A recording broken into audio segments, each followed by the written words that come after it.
I'm not even gonna sit down. I pledge allegiance to the flag of the United States of America and to the republic for which it stands, one nation under God, indivisible, with liberty and justice for all. I got a request, Mr. Chairman. This guy's too tall and I can't see the flag. Taller flag or? And a taller flag or something. Okay, as part of administrative business this morning, and Rob's with us, I'm gonna ask for a short executive session to start the meeting. And I'm gonna make a motion to recess an executive session in order to discuss courthouse security and ongoing investigation pursuant to KSA '75 431 9B under item 13 for matters related to security measures with the commission, Rob and Tina, until 9:10, and then we're going to resume into open session. Second. Moving second, all those in favor? Aye. Aye. Aye. Opposed? Okay. Morning, everybody. Good morning, Tom. How are you? So far, so good. Well, good. I'm glad to hear that. When is? They're, I don't know. They didn't schedule a time, they're just planning to be here. So. Sure.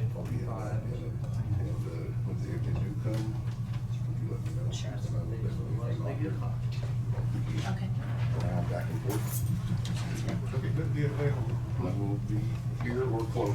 Okay, thank you. Right. Okay, out of executive session. Well, Are we all here? Is that okay? Yeah. How to make me mad? Okay. Out of executive session, I'm gonna go ahead and make a motion that to direct the commission to solicit bids from private security firms for the securing the courthouse. Second. Motion's been made, seconded, any other discussion? Not, all those in favor? Aye. Aye. Opposed? Got 5-0. Okay, now we're gonna go into administrative business. Tina? Okay.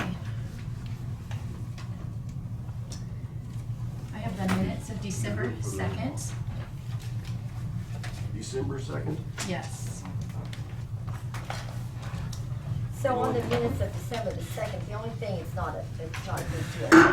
Under where you have announced that there will be no meeting on December 30th, it's just left, no meeting on December 30th. I wonder if it wouldn't be best, because I think we're gonna have the meeting actually on the 31st in cooperation with payday, am I right? Yes, we will have a meeting on the 31st. Okay, so I was just wondering if instead of just saying no meeting on December 30th, if we should maybe add a little snippet saying it will be in cooperation with payday on the 31st. I think more complete, just rather than just come to an abrupt end like that.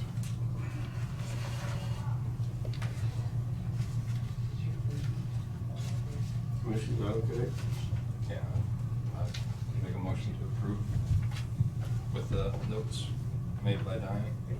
I don't think you need to make a motion. Yeah, that's fine, you can, You want to make a motion to do that? Okay, motion by Jonah for the correction on the December 2nd minutes. yeah, I think he's approving with the amendment. With the Approve it with, addition. okay. We've got a motion to approve the December 2nd minutes as amended. I'll second. Moved and seconded, all those in favor? Aye. Aye. Okay, I'll have to get you to re-sign the November 27th because it's on the back of that page, so Okay. I'll have to do some corrections and then have you.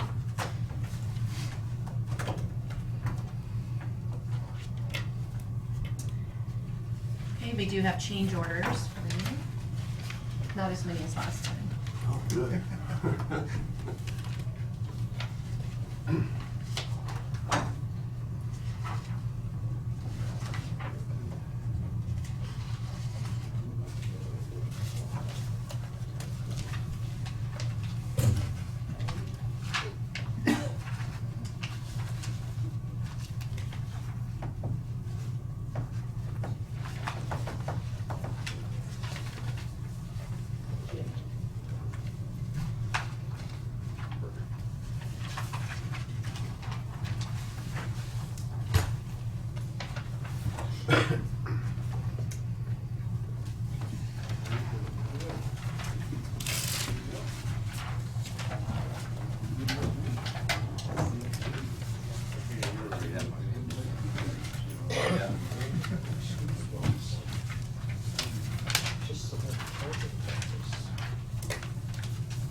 Take care. You too.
Thank you. I know. You become pretty. In your packet, you have a notice of intent for KDHE that has been developed and prepared by the engineer. That has to go to KDHE for review, and they said it takes about 30 days. So they need to submit this in order for us to be ready for the construction project. And this takes a signature of the chairman. One signature? Yes.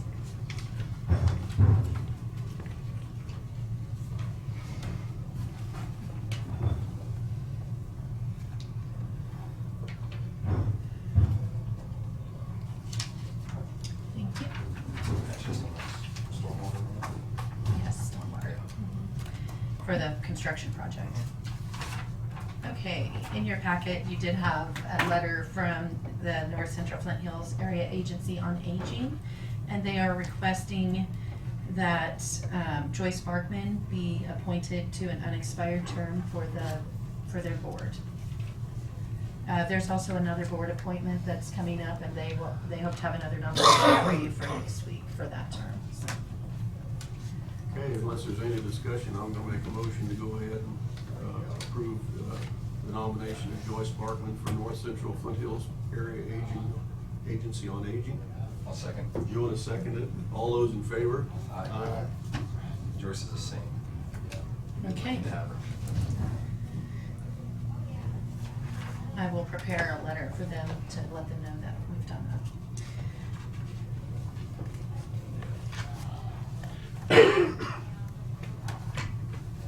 There's the salary sheet for Brandy moving to the Okay. interim director. Salary position. change under noxious weed for Brandy Ankenman. For interim weed, HHW Transfer Station Recycling Director, from 2356 to 2950.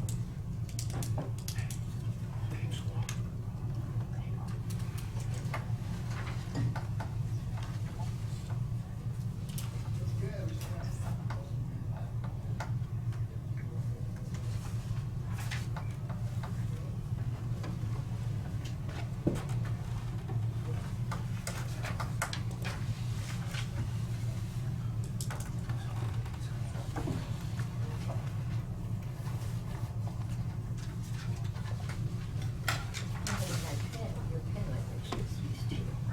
Yeah. Used to, I thought. Like chopsticks. Yeah. I can eat with them too. Yeah.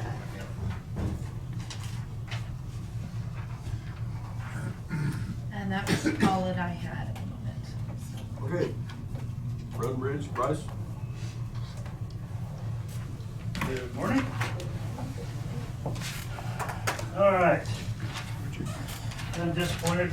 I thought the concrete blocks went way too high for what they were looking for, so we didn't get any concrete blocks, and we decided not to build them the forklifts because there's some better ones coming up in about 2 weeks. So we're gonna look at that. So let us know what comes of there. I had Commissioner Crowfoot and I did attend the City of Florence meeting last week. Basically I think we come up to a consensus as to what we're going to do. Talk to the city about a cost share for the rock and stuff down there. I did talk with the counselor, and he is going to work with us as well as their legal representative to come up with, they call it a memorandum of Understanding? agreement or understanding, something to that effect, whatever they call that. So anyway, we'll get that all straightened out. So in the process, we're making plans to get out there and get that work going. So I told you last week that I did get a draft letter, or the major points of the draft letter from Diamond Vista Wind Project.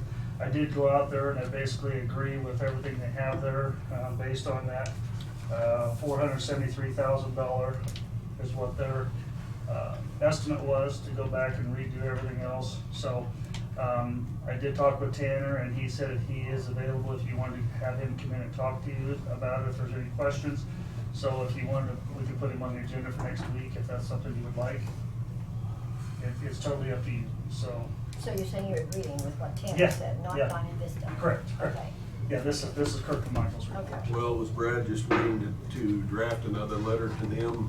Well, showing that's, what- I think Brad will do what you want. If you tell him that you want to stick with this, then that's what he'll go back with. Or if I you mean, I want to do think something different, if you agree with those, we should just do that. draft a letter and get it all. Okay. All So right. when Brad's here, you wanna talk to Yes. him about that? Get it started. Yep, so, okay, sounds good to me. Did you get a copy of that? Is that You want why you that? have such a stack of them? Yeah. Okay.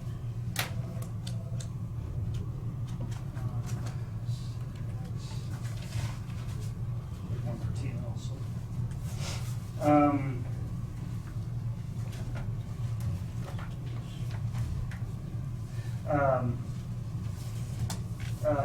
If there's no objection, I would like to hire a local contractor, consultant EBH to do the design for a culvert on 290th Road east of Nighthawk, 125 feet. It's a FEMA flood project. It will be reimbursed by the FHWA. And the reason I was just gonna go to them was with all the other stuff going on, they'd like to have something sooner than later. Shouldn't be a tremendous amount. I can find out for sure what it will be. I didn't think it was gonna be that big of a problem until you drive across and now you can feel the whole thing is sunk. So we've got some undermined pavement at that point. It's a double, right now it's a double, I wanna say 4x5 culvert. The water was over there 2 or 3 times and washed out the bottom side of it and stuff to that effect. So I don't think it'll be a tremendous amount of doing that, but just go back and come up with that initial cost estimate and do that. And like I said, all the design costs will be reimbursable from the FHWA. So unless you guys would, I mean, like I said, I can do it myself, but I'm trying to get all this other stuff going and everything else. I'd just like to get it done. You're busy. Yeah. Not as busy as you're gonna be. Well, I know, but like I said, if there's any objection, or I mean, I could go out and check with other consultants, but it's not gonna be a huge project like a big bridge or something to that effect.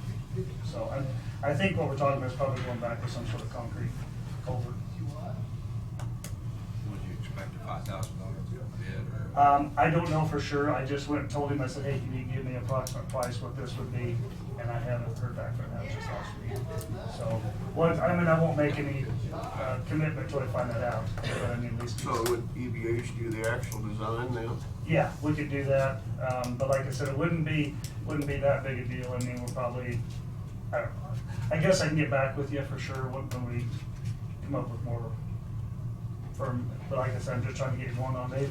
We've been trying to get there for a long time, and we've done some minor repairs on the bottom side just to keep the drop off there. But yeah, like I said, you drive across it now, you get out there, you can see it sunk several inches across the pipes. So I don't have no problem with doing this, except I'd like to know if it's 2,000 or Yeah, 25,000. sure, sure. I mean, Yep.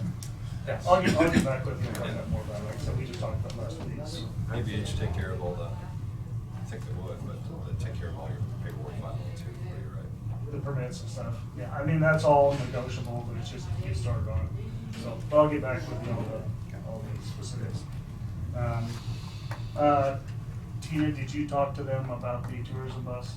No, and I didn't, I figured since you were here and you were gonna bring up Purple Wave, we could talk about that while you were Okay.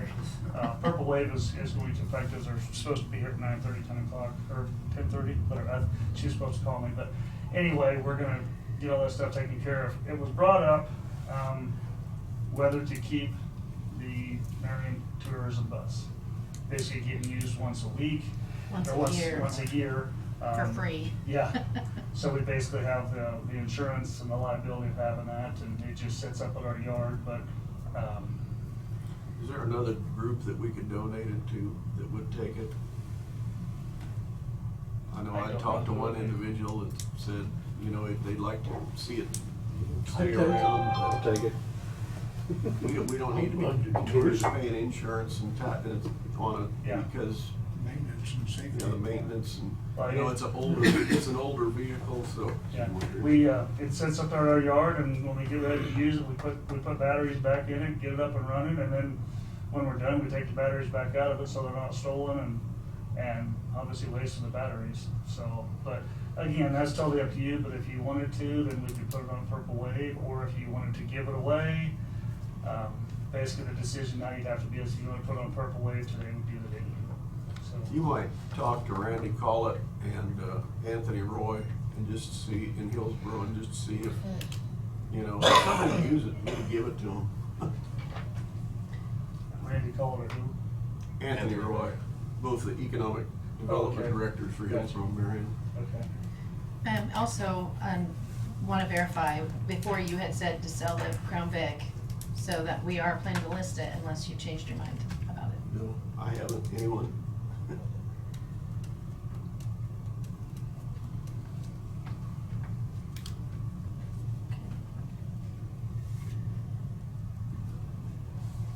Alrighty, and, did anybody else come up with K-Camp risk avoidance money or whatever, you know? Have you spent money on risk avoidance? I don't, according to Jesse, we hadn't. Okay, mean, then but- I think we'll use it for the body cams, because we've already Okay. spent on that. Great, You're good. I just wanted to make sure that we got taken care of, we talked about it, you said you, I mean, I'm all for giving somebody one to use it, so. Yep, okay.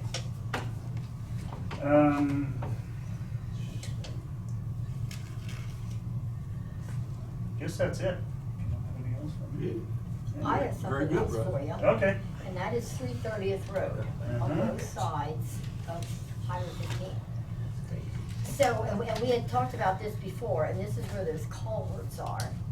And I know that Road and Bridge has been throwing some screenings or something on the top of those culverts. These are old pictures, I just wanted to show this to the new commissioners that didn't know it. But This this is- is the new, I'm talking about the one on the west side now.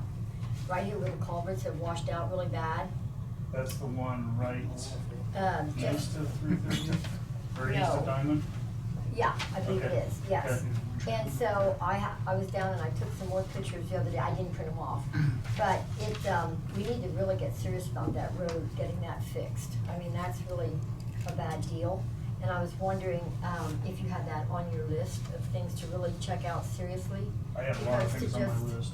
I One know, of but the is that thing- one of them? Yes.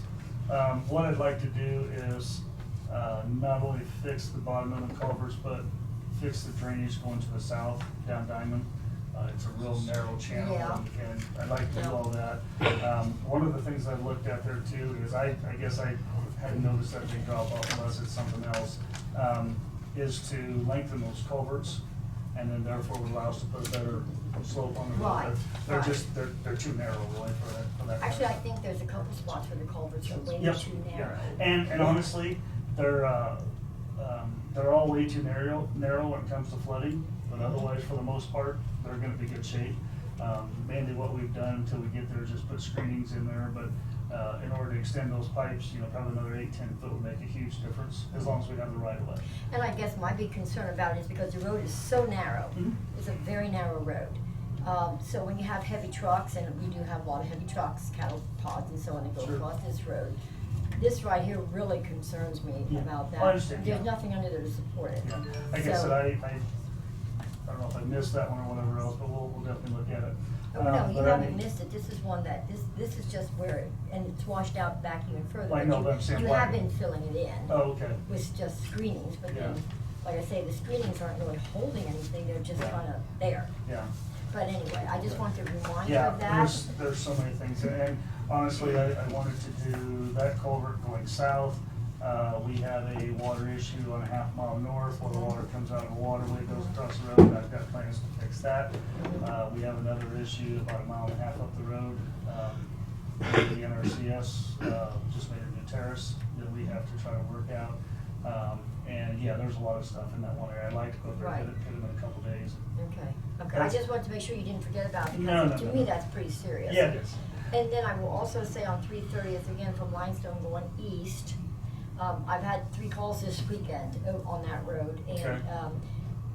it is a heavily traveled road, and it is by a lot of cattle pods and farmers and stuff Yeah. like that, and I know the guys have been out there almost on a weekly basis throwing stuff in the holes. Right. But as fast as they throw it in, it comes out. Yeah. So, again, and we just paid a bill for a damage of a car, Mhm. and those potholes are getting really bad again. So I just wanna remind you to kinda keep an eyeball on that road, Every week, every day, okay? yeah. And that's the same road that goes out to where you were bringing up about across Highway 15, it just continues, whether it's on Quail or 330, it's just kind of a continuous mess, really. Yeah. So it's the same one that needs a lot of attention. We had actually talked about, Jesse and I did, about, we're getting to the point now where maybe we just need to go in there, whether it's with our motor grader rippers or the Bomag, throw a bunch of rock down there and mix it up, to where it at least gets rid of the soft subgrade, whatever you wanna say, and because obviously what we're doing there isn't working. But that's just the biggest problem, is there's so much water in that base that it won't hold up anything. That's why if they're out on center line, we have a little bit more pavement structure, but I know there's several places, out there on that, shoulder that are there's no bottom to it. So you're not talking about just turning it back to a rock road, are you? Because I know No, that just won't fly. to get it through the winter time. Okay. Now, this is one of the 5 mile stretches that we wanted to go back and do the full depth reclamation on, Mhm. that we hadn't, made the decision on, so I'd like to do that 5 miles also. But again, we've gotta do something, because obviously it's gonna be an issue trying to snowplow, if we get any snow or whatever else, with any kind of spring rains, but, yeah, I don't know what else to do besides just ripping those bad areas up. Unfortunately, there's more bad areas than there's good areas. Yeah. So- Would it be best just to rip the whole thing out? Well, honestly, for construction wise, yes, because that would make more of a homogeneous material and everything else to work on. But the problem with doing that this time of year is it could be kind of difficult, because with the temperatures and the weather forecast that we have to deal with, we go back and put rock on it, it's a no-win situation, in all honesty, so. I'm just wondering when, at springtime or whatever, if it's best just to tear it all out. Well, Get it, if we- start over on a base. Well, that's what the full depth reclamation would be. When we get to that point, we had talked again, because we didn't get our cost share money, that we were looking for, is to go back and do that. But honestly, I think we could go back and we could get a lot of the real bad long areas that kind of, at least, by putting, the other thing is, it'd be great too, is if we can ever get this, crushed concrete thing straightened out, that'd be a great place to put that, because that would make a great base. Drop about 6 inches of crushed concrete on top of there and mix all that in there. I think it'd make a world of difference. But yeah, I'm definitely aware of it. I mean, we've got places all over the place, and I said that I would make sure that Yeah. I reminded you. sure. Okay. Yep, so definitely aware of it. So I wish I could snap my fingers and have it I do disappear, too. but I'm glad you're still doing hand patching this late in the season. well, It's helpful. Yeah, I mean, and I don't know what the deal was. We had somebody up on Kansas that marked the patches for us, and they put little lines that said hole, and then one said big hole. So Randy called me about that. He had me driving down there, and I said, man, if we just give them the pickup and patching material, they could do it for us. But There you go. But anyway, they were good to mark the holes for us. We got those patched too. So, but Good. yeah, we're keep plugging away. So. Good deal. Anything else? I have had lots of comments too on some of the roads that you have fixed. We're trying. So, You good know, end, We've good got, end. we're working on a road today up on Alamo, 210th to 230th, for the new residents going up there, and we've got work lined up end of the week or next week on 280th to replace that bridge that fell in with the pipe, and work on 320th. So we definitely have work. Had good comments on what is the road south of Ag Service on Kansas. East of, it's up 190, 160th? 160th, that you did ditches? Yes, going east on. Yep. Yeah. Person that lived out there said, they're perfect. Perfect. Yeah, that area had an awful lot of trees. It had a spring, I've never seen a spring. It's almost like a 6-8 inch water pipe running full blast coming through there. It ran down there to the creek, and unfortunately we weren't able to raise up the road over the bridge because of the kind of bridge it was. But yeah, digging new ditches, and there's a new house going off to the south side up there, and we put all new pipes and stuff. Anyway, they're happy. Yeah, yeah. Well, that's what we're shooting for, is we're trying to take care of our issues and obviously keep people going, so. All right, Thank you, thanks. Brian. Did you just do the first quarter mile or half mile? About a half mile. Half mile. Yeah, and honestly, that was the worst part about it, was Yeah. coming down there, because that area flooded really bad and had a lot of water running through there, and it helped immensely to, you know, I like to say that we will never have that problem again, but, you know, that's the way that goes. But, you know, we take care of the majority of the rains, and that's the issue. So, all right, Thank you, thanks. Bud. Okay, Travis? Good morning. Morning. So I have a couple things just to update you on. We had in the last 4 months, working with the Kansas Board of EMS, we had a self-report on an incident that occurred back Memorial Weekend. One of the technicians did a procedure that is within the scope of a paramedic. However, we didn't have any protocols on, so we reported that to the state. I conducted an internal investigation. We did a review and some remedial training locally. Turned it into the state within the state statute gives us 90 days. We followed all the rules. Went to 2 different hearings on it, and the board, the investigations committee, voted to accept local action. There was no, they did note a violation. However, there was no fine schedule followed, and they closed the case on it. Again, this was on an individual, not the service as a whole, but again, part of my duty is to make sure that it's taken care of, and it was. And I will say it improved patient care. It just was an oversight technicality.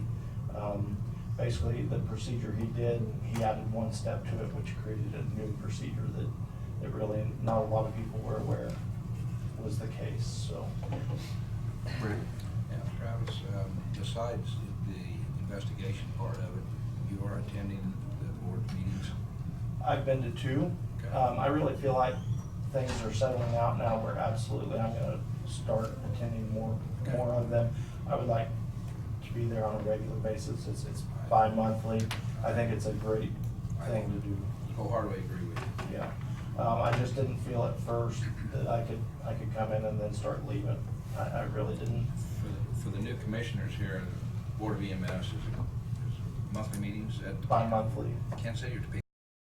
Topeka. Topeka, yeah. It goes over a lot of cases, it goes over a lot of things like this, it goes over a lot of different stuff, they have different committees, and it is some group that oversees what our service does, and that's where any incident report like this goes to. So it's good to have a member there, and at least not a participant, just at least as an observer. Educational. Educational too, yes. Yeah, we had during our annual inspection, we had 1 technicality. It was on a paperwork issue. I know a lot of other services that had it as well, and it simply was information that came out of a board meeting that didn't get disseminated real well, and so a lot of people got caught on it. So yeah, again, I think being there will certainly help with that. So yep, that's that. I was approached by the 4th Fire District down in Peabody, about a building that they have to house an ambulance in. Some of you may be familiar, it's old Reliance Energy, sorry, Randy. Reliance Energy building there on the old highway as it used to go through town. It's a one-bay building with one garage door, same size that we're currently in. Nice to meet you. The Fourth Fire District, from what I gathered, had bought the property and that building with the intent of in the future building a fire station on that property. However, that building is not suitable as a fire station. Their intent was to put the ambulance there, and I was approached about that.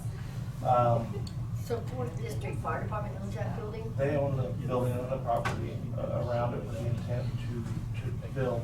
It may be 5 years down the road before they do anything. But they certainly have the building setting there. And they approached me as to, would I like to put an ambulance there? I think it's a better location than where we're at. We're not dealing with downtown Peabody. We'd be out and you'd have the overpass for the train. That's the place we can get across town one side or the other, both for responders and responding out of. I went down and looked at the building. It would have, in the future, it would have the capability of a living area, thing of that nature. Certainly not where I'm headed right now. I explained that to my volunteers. But it may be getting the horse in front of the cart for down in the next 5 to 10 years, that we may have to do something. Peabody certainly has the call volume to warrant that in the future. We have good dedicated volunteers. It's in no way trying to force them out. It's in no way trying to make the taxpayer get another full-time truck. But the opportunity, basically what I got was they would want us to take care of utilities, which it's on propane. Propane company was there. So it's on propane and then the electric and then the cost of insurance is what they would want. So less than $100 a month is what we would be paying for the use of the building and then utilities. I think if we were to get a long-term, my personal thing is I would want a 5 to 10 year lease agreement that we just say it's, you know, that $100 a month or right around that. And I would like to move forward with that. So,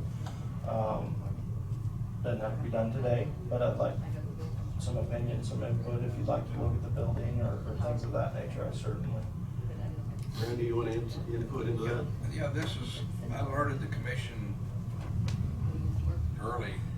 either late last year or early this year, I don't remember which, that this was a building, we didn't know whether they was gonna buy it, so the Fourth Fire was gonna buy it, or whether it was gonna be up for sale. It wasn't for sale for a while. They took it off, and then they made an agreement with Fourth Fire. This is the building that I spoke of then. I think it suits the need real well, and it's just something that'll fit the ambulance real well, and that'll give the fire department another bay for their trucks and things like that, because that's where it's sitting downtown. It's west of our underpass?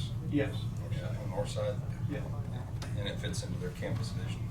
Yeah, they're actually, they're looking to go maybe a little further east, something that nature for them, but certainly would work how they have it pictured. And again, I look at the location being the main thing with the train traffic that's going through there. I know having to go back north and around, both the responders and the ambulance. So this would allow you both ways, even if the train's blocking town?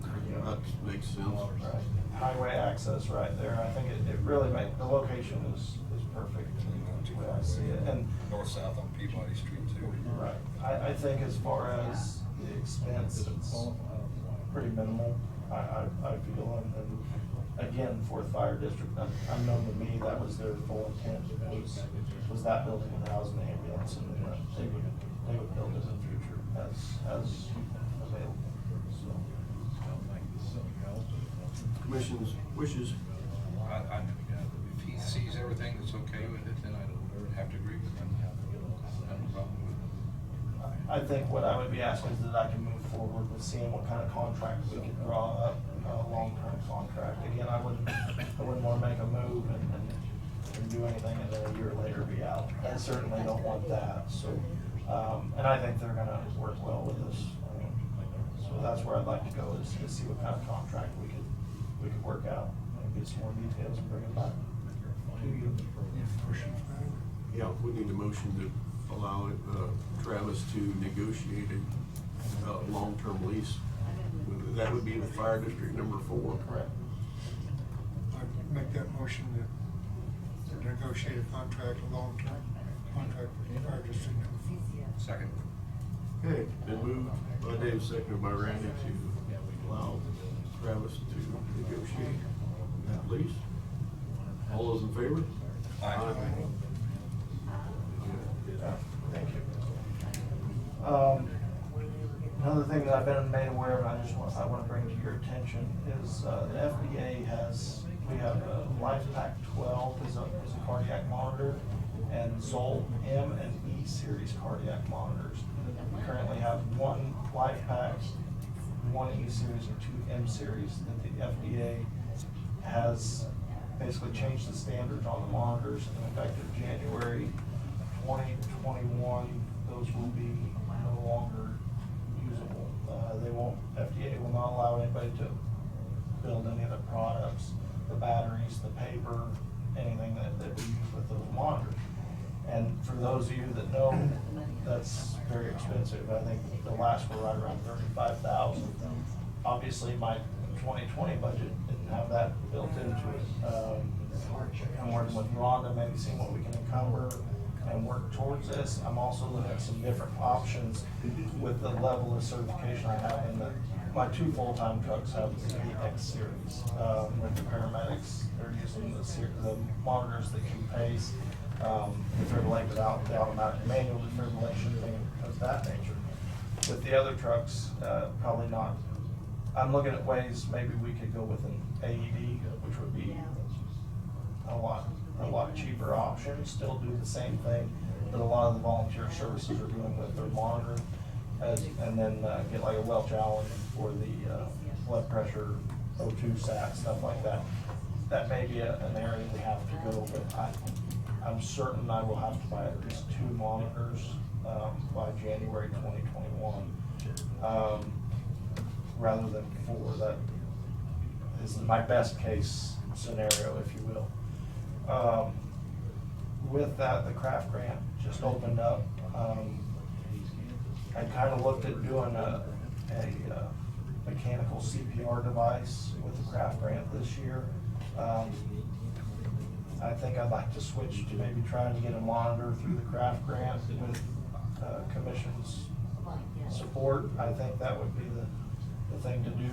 There is, I believe, an opportunity to get 1 mechanical CPR device with a monitor through that. They won't buy me 2 monitors, but the craft grant will allow for a monitor and a mechanical CPR device. So there may still be that chance in there. We did budget a little bit for the mechanical device in the event we didn't get the grant. So again, I think there's some monies there. I just want you to be aware there is a substantial amount of money that's being dictated by the FDA. Another unfunded mandate. Pretty much. So, yeah. Still working. I've got to set a meeting with the Hillsborough administration. I'd still like to move forward, see where they're at and where we need to. Bryce is looking, oh, everybody's looking at Bryce. Everybody's looking at you, Bryce. Oh, no. But I'd still like to move forward over there and see what we can do as far as a building. The apartment is working for now. I do get complaints from employees about neighbors in an apartment, things of that nature, which, that's the way that goes. Emphasize to them that's not their full-time home. Right, well, it's a third of the time, so, it is a lot of time in an apartment, but yeah, I'd still like to move forward with that. I'm currently working on that. the EMR class I had brought to you guys, I know there was maybe some confusion or I'm not sure. My intent was to have Mr. Josh Clevenger, who is a part-time employee, instruct that class. It's a hybrid class. It has to have state approval to get up and running. I'd like to get moving forward with that so it can start at the end of January. The cost to the student was $400. That covers books, supplies,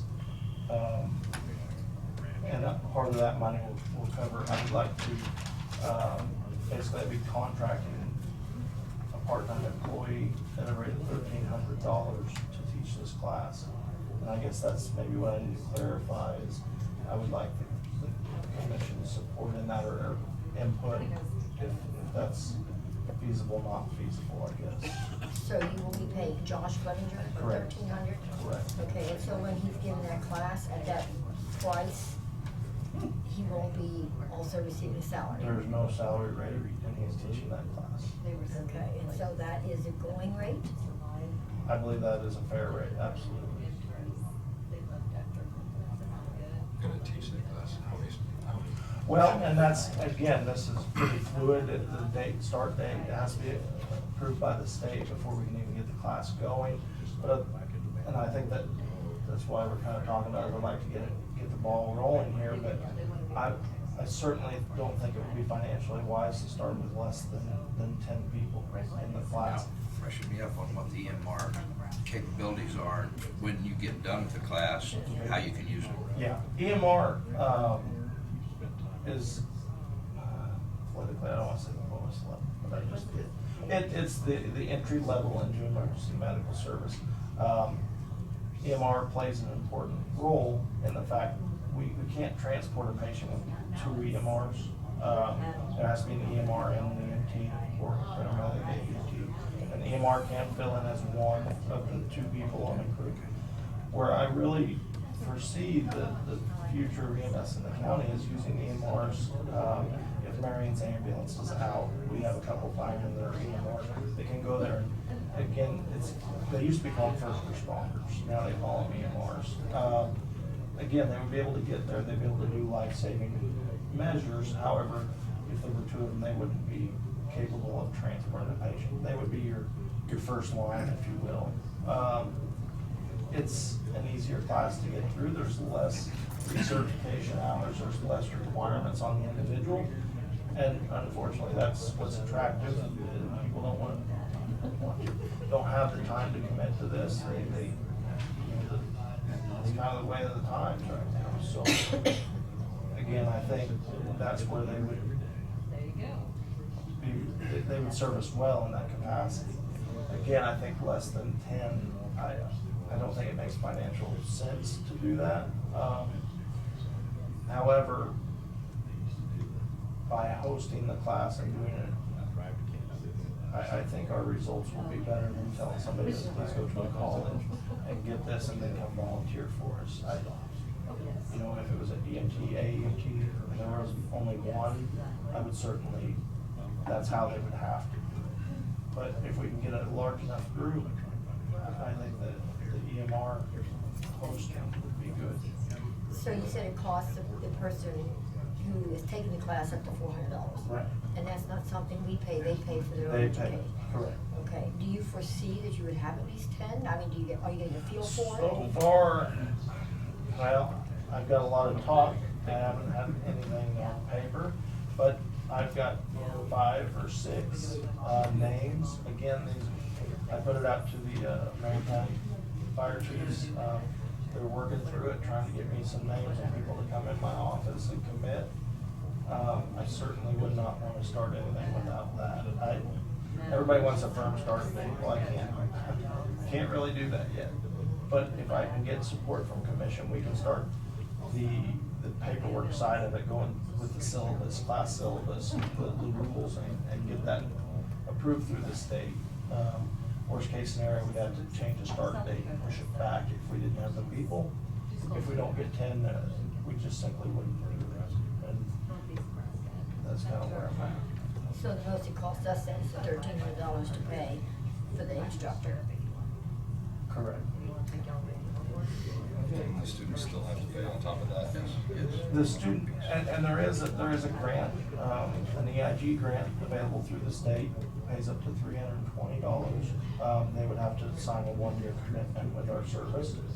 And, yeah, so they would be able to, there's a way of offsetting the initial expense for the student. But again, that's not through the county, it's not your expense, that kind of thing. Just curious, where does that $400 go?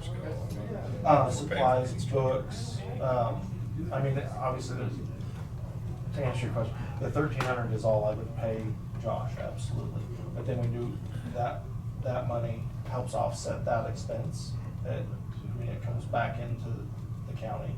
And then we have books, we have the training supplies, which I have, but again, you'd have to replenish those things, so. I think it's a win-win. I'd certainly be supportive of it, Randy.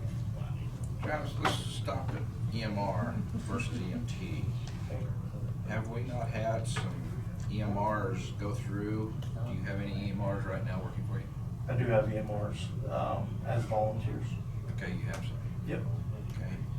For some reason, seems like, what's the time frame between EMR school and EMT school? Quite a bit, I think.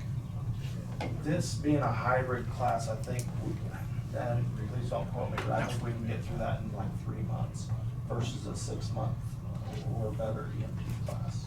It just seems like that I heard that, and I don't know whether it's from a qualified EMR or whether a student that took it and didn't pass it. I don't remember what, but it seemed like they said that when this EMR class was so close to an EMT that a little bit more pays you a lot more back.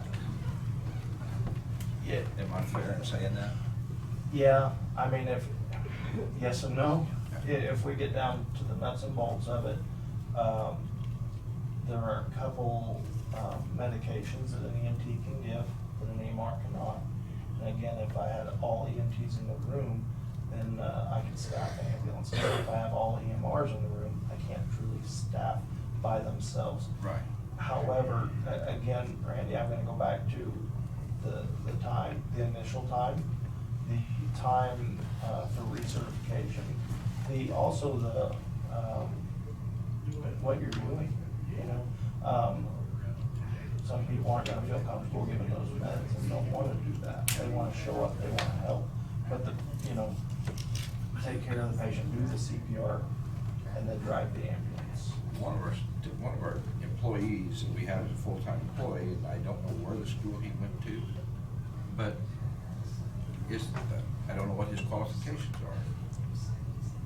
But it seemed like a real short time that, and I don't know what his qualifications are, that's from the Peabody area, that's all I know. Okay. And I'm just trying to evaluate whether, if there's a class, if we're gonna spend 10 of them, 10 students, 400, there's 4,000, and then 3,000, or 1,300, there's 5,500.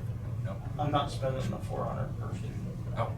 They're paying us Well, they're that. paying it, but, I mean, Yeah. somebody's paying it. Okay. But what is it, if that student was to go spend 400 or somewhere else at one of these classes, and it wasn't given by us, I don't know where that person got their training at, but it was a very short time, and I was surprised to see, he was on the street working yesterday, and it seemed like 3 months later he was working for us. Okay. And so, I just don't know if there's anything available close that person must have went somewhere to take classes. Yeah, Hutchinson, Pollock, Cutler, things of that nature. And like I said, if this was a full-blown EMT or AEMT paramedic, my personal feeling is, there are teachers, there's a curriculum, there's a lot, not that we wouldn't have a curriculum, but they're in a true learning environment. They're going to college I don't to know. obtain that. What do you hear up, Diane? What do you hear up in your area? Is Hutch or Butler up in your area? I mean, a student from the north end of our county, if they drive to Butler or Hutch, I mean, that's a long ways. It is, yeah. So, They also, Barton Community College is at Grandview Plaza, just east of Junction City. oh, okay. So, I didn't know that. my alma mater. So, Okay, they're good. okay. But, All right. yeah, so. Just put around. Yeah. Well, you know what's around, I'm just Yeah, asking. there's if certainly other- options out there if a young person wanted to go to school to get into this line of work, absolutely. I don't look at this as somebody going to get it to come to work full-time. Obviously, I'm not gonna hire EMRs full-time. But, if they wanna help their community, this is probably the easiest, cheapest way to get into that line of work, so. I'm good. Okay. Commission, I think we want to support EMS as much as we can. And again, I wanna get the ball rolling here. Nothing's set in stone. You know, obviously, we have a number out there that I do know that that's what I presented to you. Aside from that time frame when things roll out, I just wanna, you know, we gotta start somewhere. Maybe it'll spark the interest of some. Very well could, and again, I'm kind of tapping into the local fire departments. It's easier to get volunteers when there are already volunteers, so. Yeah. Versus people off the street, so. And I believe that's all I have. Okay. All right. Thank you, Trevor. Thank you. Okay. So consensus of the board then is? Yeah. Consensus of the board to support $1,300. class. I'd make that motion, go ahead, support Travis and try and get EMR class started. I'll second it. Moved by Randy, seconded by Dave. All those in favor? Aye. Okay. Thank you. You have a question, Roger? Can I ask for an indulgence? I would simply like for the commissioners, yes. Okay. I want to show the appreciation from the city of Marion and all of your assistance on the house fire that occurred in our city. Your leadership and guidance working with everyone was extremely appreciated. Through us up to the county. Well done. All right, Joel. I'm Joel. Yeah, I met you at the nomination. Yeah, that's right.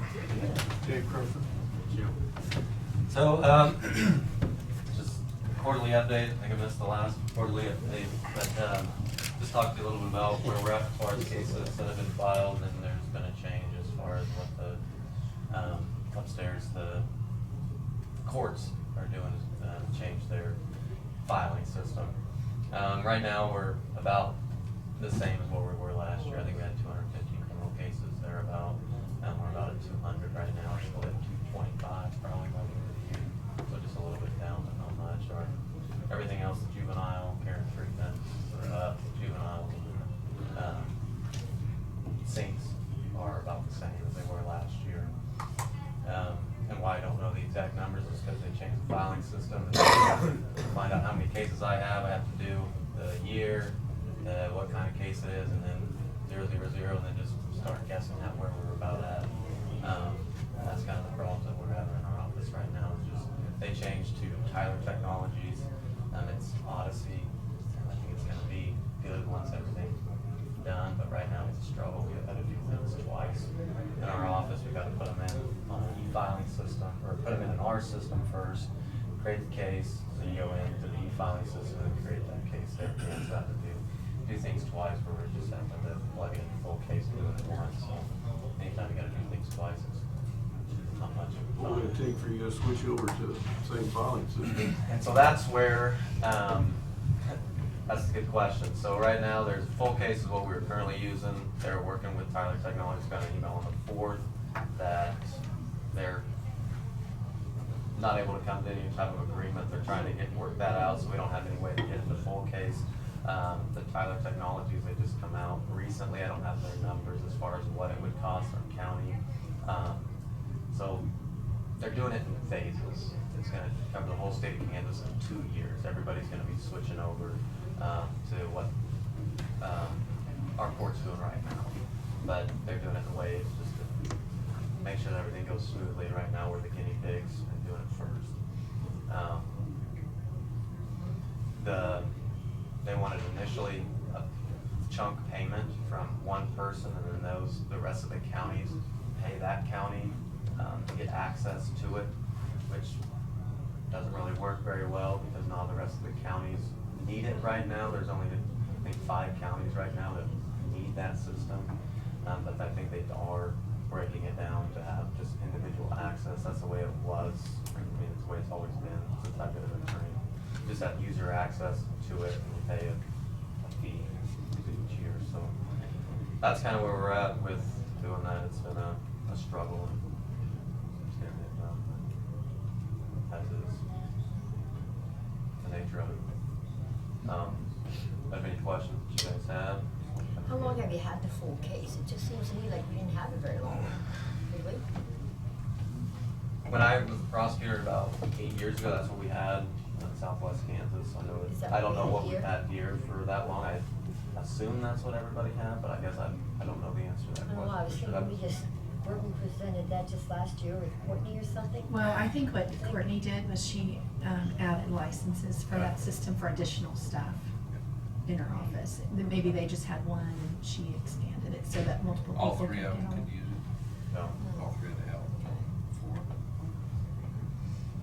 4. Any other questions of Joel? No. Appreciate your update. Okay, well, yeah, thank you guys. Nice to meet Thank you. Okay, transfer station project is Randy Purdue here? Yep. Ready. Randy, Hello, Andy. go ahead. There you go.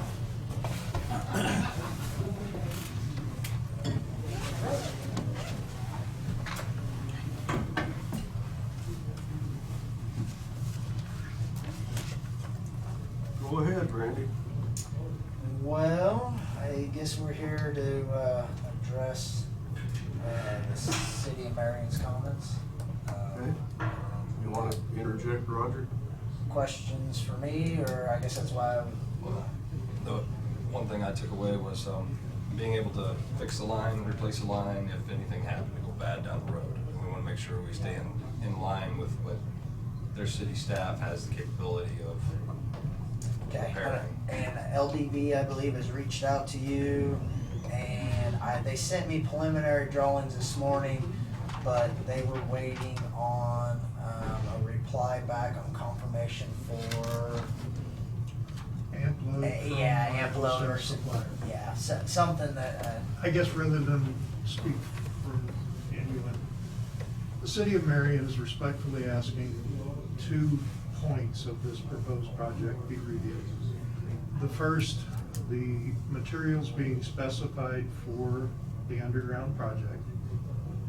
Given the size of our organization and the access and technology tools we have available, the current specifications exceed our capabilities internally to address in the future, okay?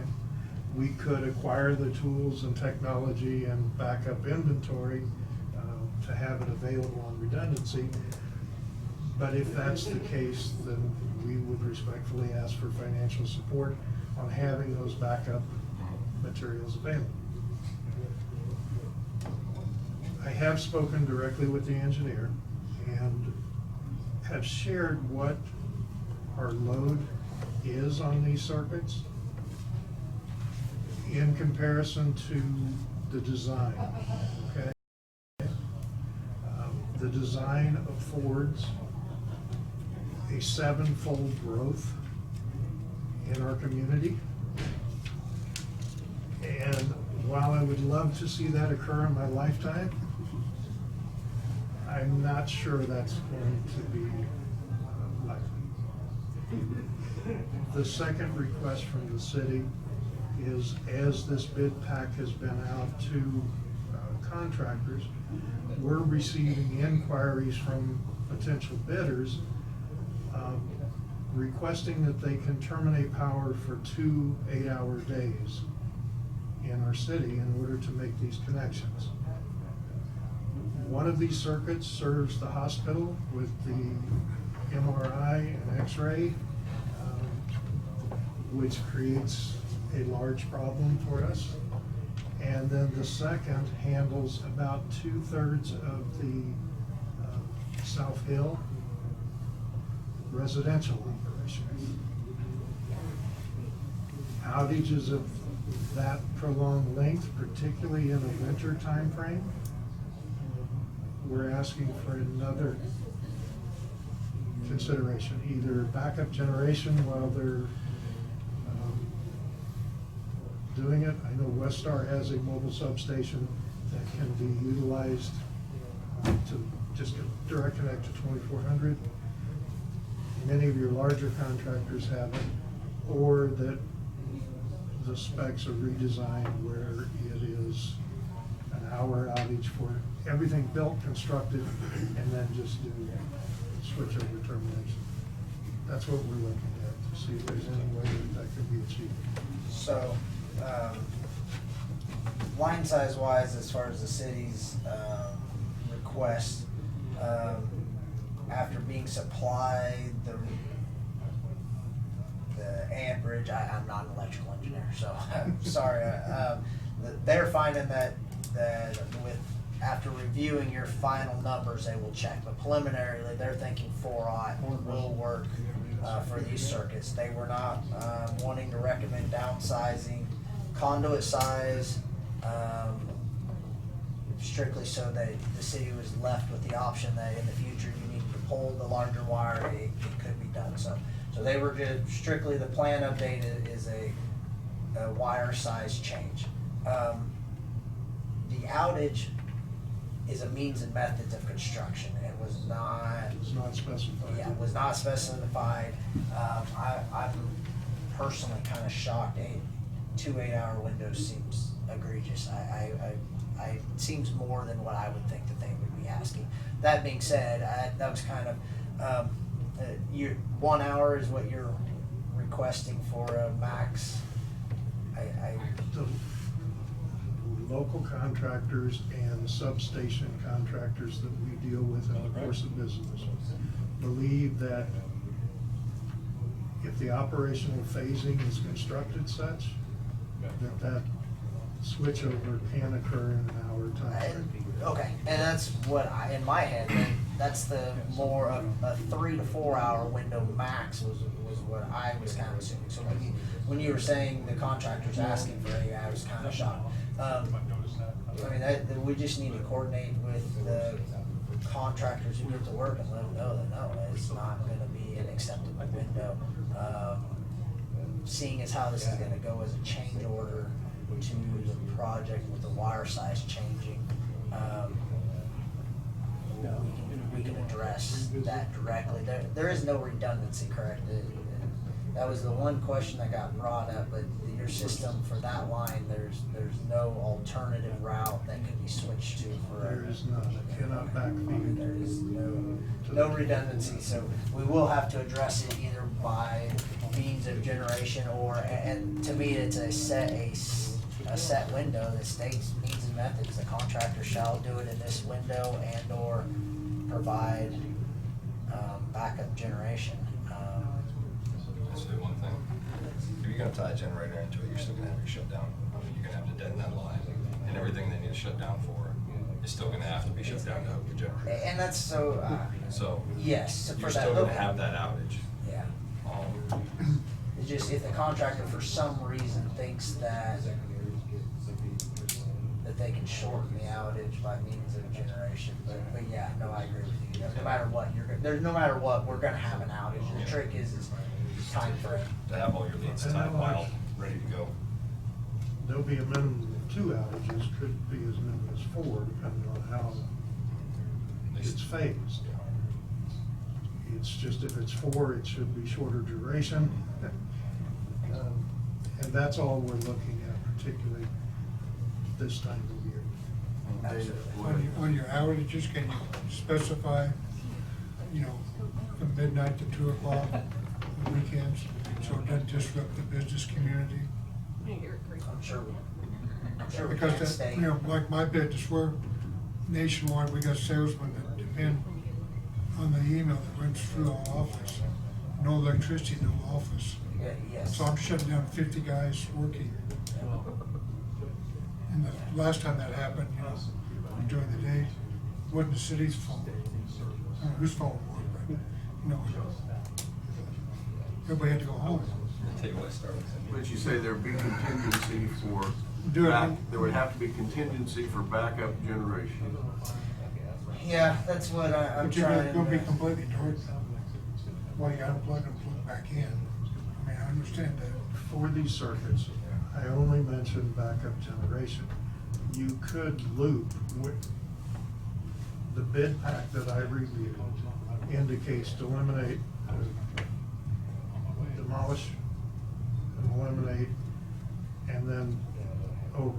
If you phase this in a manner where the overhead remained all underground, including the termination points were developed for just that final interconnect, you would be able to maintain the service too, and just convert circuit by circuit. Yeah, I do. I would assume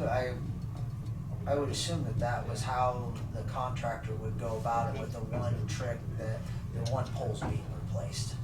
I'm sure that creates a little bit of a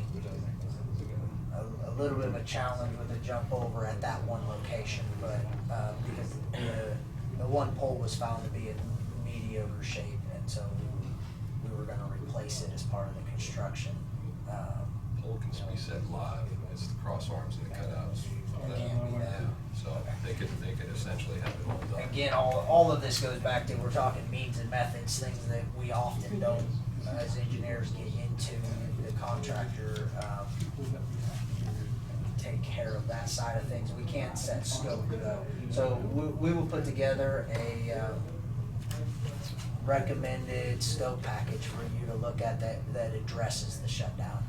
That would be greatly appreciated. We will do. As an addendum to the bid that's already out, the bid package. Yeah, it's gonna have to wind up being a change order to the bid package that's there.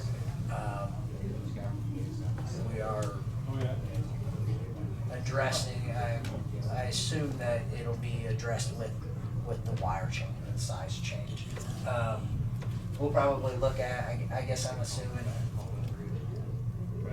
just shooting from the hip, a 2-hour window probably would be acceptable, as long as it was done after hours, after normal business hours. Would that be?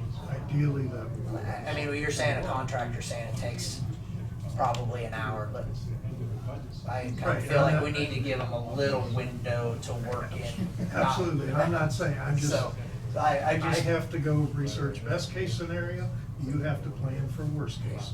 yes, yes. The city so- did 4 hours last time, and it took you less than 2 hours. Correct. Yeah. So it was a nice surprise. You always figure that Under in. promise and over deliver. Randy, you got a question? Yeah, Randy, that's originally where we started, just what Roger said. It was to design this, to have a pole, have the pre-work already done and be a switchover and at this kind of time, because that's what your engineer had told you, the way I understood it, Roger, and that's what I transferred to you too with that, so I don't know. I don't think the plans allude to how it should be done. I could be wrong, I'm not. The bid pack is only material Correct, specifications. yes. So that, it does not address means and methods. So Okay. my assumption would be, it would all be in, if I was a contractor doing this work, it would all be in place and then hook up the ends. That's kind of where, when you stated the contractors were saying 8-hour windows, I was left scratching my head. I don't see what's going on in an 8-hour window, but they may have been telling you worst case scenario. Hey, worst case, we want to tell you 8 hours, so when it's back on at 4, everybody's thinking we're doing a stellar job. I don't know, but yeah, we can state a tighter window, absolutely. Everybody on the same page? I believe I have your contact information now. Yes, I have your information. My plan is to put together a clearly written statement that will be part of the change order. The trick is I believe at this time, and correct me if I'm wrong, the contract will have to be awarded, and then we will have to do a change order after with the contractor. So it'll kind of be a cause and effect here after the fact. So I don't see any of this. the contractor's not gonna have an issue with any of this, is the general contractor, right? John? Should be a good change order, should be a reduction. Yeah. Is there a reduction in cost? It's a smaller wire, it should be. Should be. You know, they had those. Yeah. Okay, thank you, gentlemen, both, Yep, for your input. absolutely. So we have, how are you guys doing on your end? We're trying to jump through hoops. We have a contractor lightly tapping his toe, hoping to get started, so. Yeah. As soon as he gets to go, I'm sure he's gonna jump in with full force. What day was the bid submitted?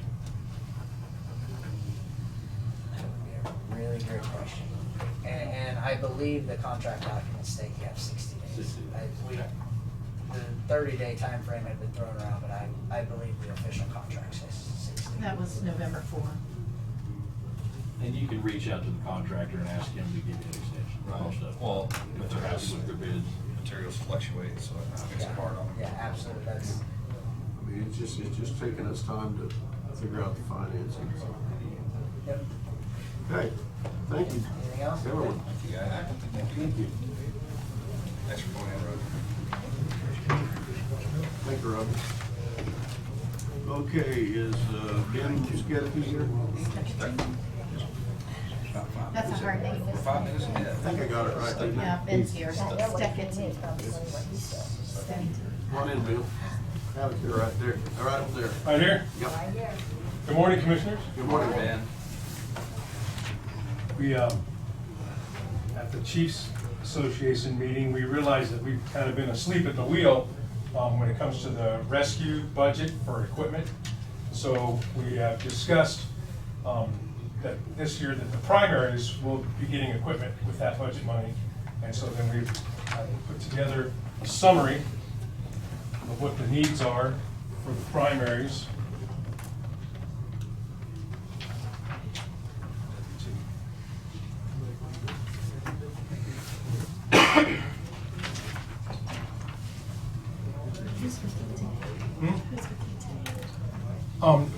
Preston Williams, he's the Marion Fire Chief. Yeah. So what we've done is the 4 primaries met, and we put together a list of each of us have separate needs that we feel are important for our rescue mission. And so you can see I've separated them all out. Each one is listed what the item is, who the vendor is, and then what the cost is. And then there at the bottom, you can see a total for each department.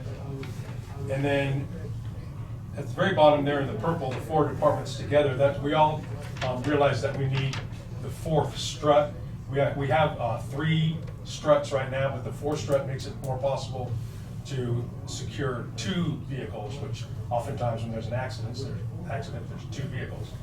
And so this 4 strut package is a more economical way to purchase the 4 struts. And it actually comes with some other equipment as well, and we'll divide those struts up between the 4 primaries. What's a strut? A strut is it's an extension, like a jack, that you use to stabilize a vehicle. Let's say a vehicle is on its side, and we're going to put firefighters and EMTs in there to work on the patient in the vehicle. We need to make it stable, make it a safe work environment, and that's what the struts help us do, make it a safe work environment, and safe for the occupants as well. They're actually way more versatile than that, but that's just a nutshell.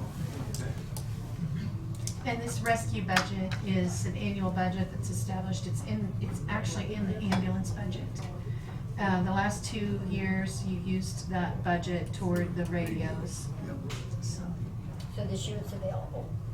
yeah, none of it has been used for this year. It's 26,000 is what I have. Well, the budget there is available for it.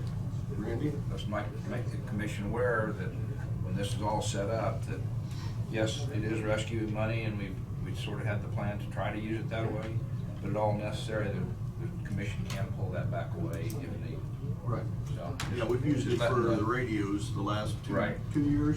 And And just letting everybody know that it can be used for something else if necessary. It's been under the ambulance department, but it was, then when we made the agreement, we'd like to use it for fire rescues if they possibly can.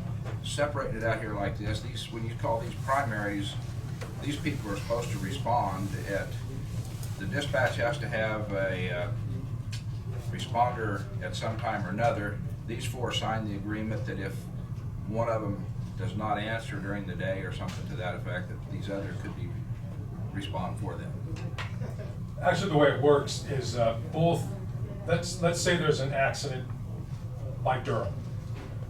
Durham Fire, the fire department of jurisdiction would get toned out to that accident. Yes. And the primary for that area, which would be Hillsborough, Yes. would also get toned out. If Durham Fire can effect the rescue and doesn't need the additional assistance of the primary, Hillsborough, that's on the way, then they would say, hey, we've got the extrication complete, you can turn around, so we turn around. But in the event that they get in over their heads and they need the extra manpower and equipment, that primary is on the way. And so the way we have 4 primaries right now, and then it's set up so where it's just basically to help the fire department of jurisdiction with that rescue, whatever it may be. But the bottom line was, Ben, was the dispatch has to have somebody to answer to, or to call. Right. And that was where Shelley was, and then was pushing for all of this at that time, so then we divided it out to where everybody has their sort of secondaries to help out. And yours is like Durham and Lehigh. Sure. Yeah. So does that just kind of dovetail with what we would consider mutual aid? Correct, it's more of an automatic aid. Mutual aid is when you request help.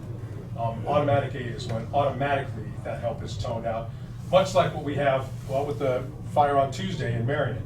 If there's a structure fire anywhere in Marion County, 3 fire departments get toned to that structure fire. And if you get there and it's a doghouse on fire and you can handle it, you call off the other 2 and say, we don't need the help. And we're more than happy to turn around and go home. But if, like the fire in Marion, if you need the help, then we're on our way.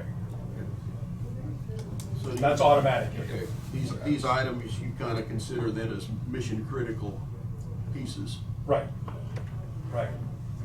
Yeah, I'll just add, Kansas state statute requires that the county, the EMS service provide rescue service. Obviously, I don't have the equipment, that's where you went into an agreement with the local fire departments to provide rescue for EMS. And that would be probably too why it's in your budget. Correct. Again, it's somewhat working relationship with the fire departments, that it is under my authority, if you will, but we work hand in hand. Right, and when we created this contract, it was with that EMS director. And I have copies of the contract. I have no problem with it. I think we should go ahead and authorize the expense.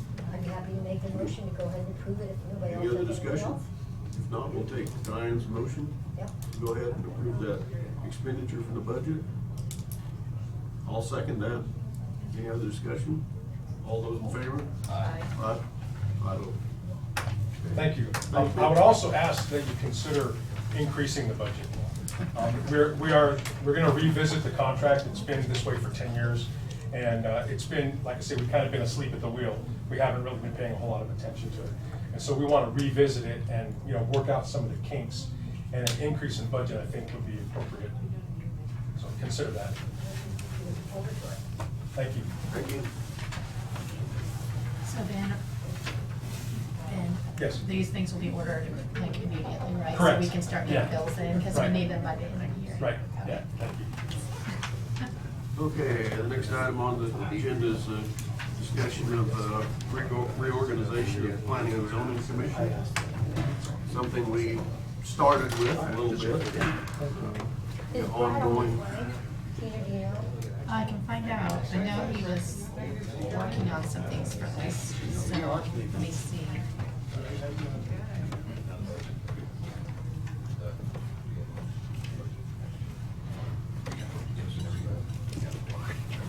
It's in.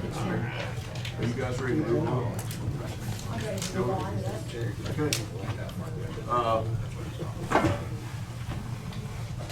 anyone have any input? I've talked to several people that I think, I respect their ability to look at those type of situations.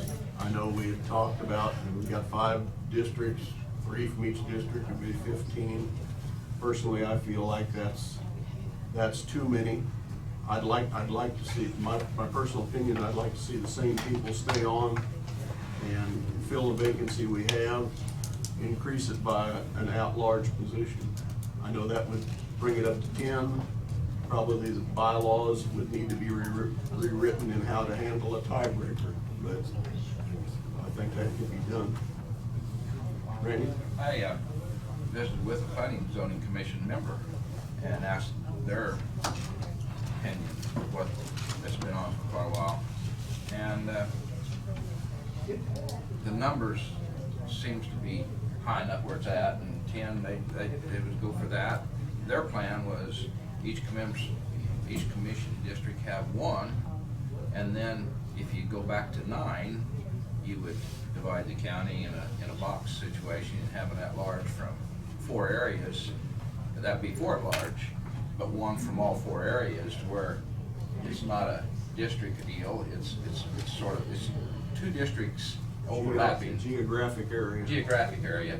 So that was an interesting thought that after visiting that member, that I thought, well, let's still stand at 9 and getting some at large, and yet getting a district representative too. So that's an idea. That would get away from a tiebreaker.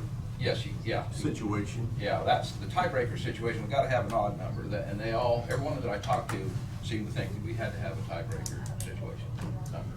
So why do you think 15 is too many? I mean, what is the reason? Would you say that? One thing, I just, You can't get them done. Well, I don't believe that at all, but, I mean, I'm just saying 15 would be appropriate for the 5 districts, for each district to be represented appropriately.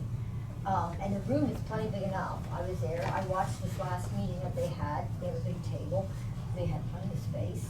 I know they were missing 1 or 2 members at the time, but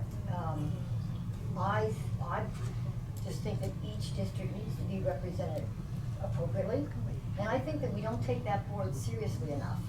That particular board in this county, in every county, sets the standards as to how everybody lives. And so I think there needs to be more thought, more minds, more ideas involved in the decision making. I was watching very closely the video from the meeting that they just had and how the discussions took place. And you need more minds and more ideas in that board. Like I say, we all live by their rules, and so just like this commission right here, the standards that we set for the county, everybody lives by them. So I don't think you can possibly say you have too many. And the room is, like I say, Sharon had mentioned last week or the week prior, whichever it was, that it would be too crowded. Well, I just think that's a non-go.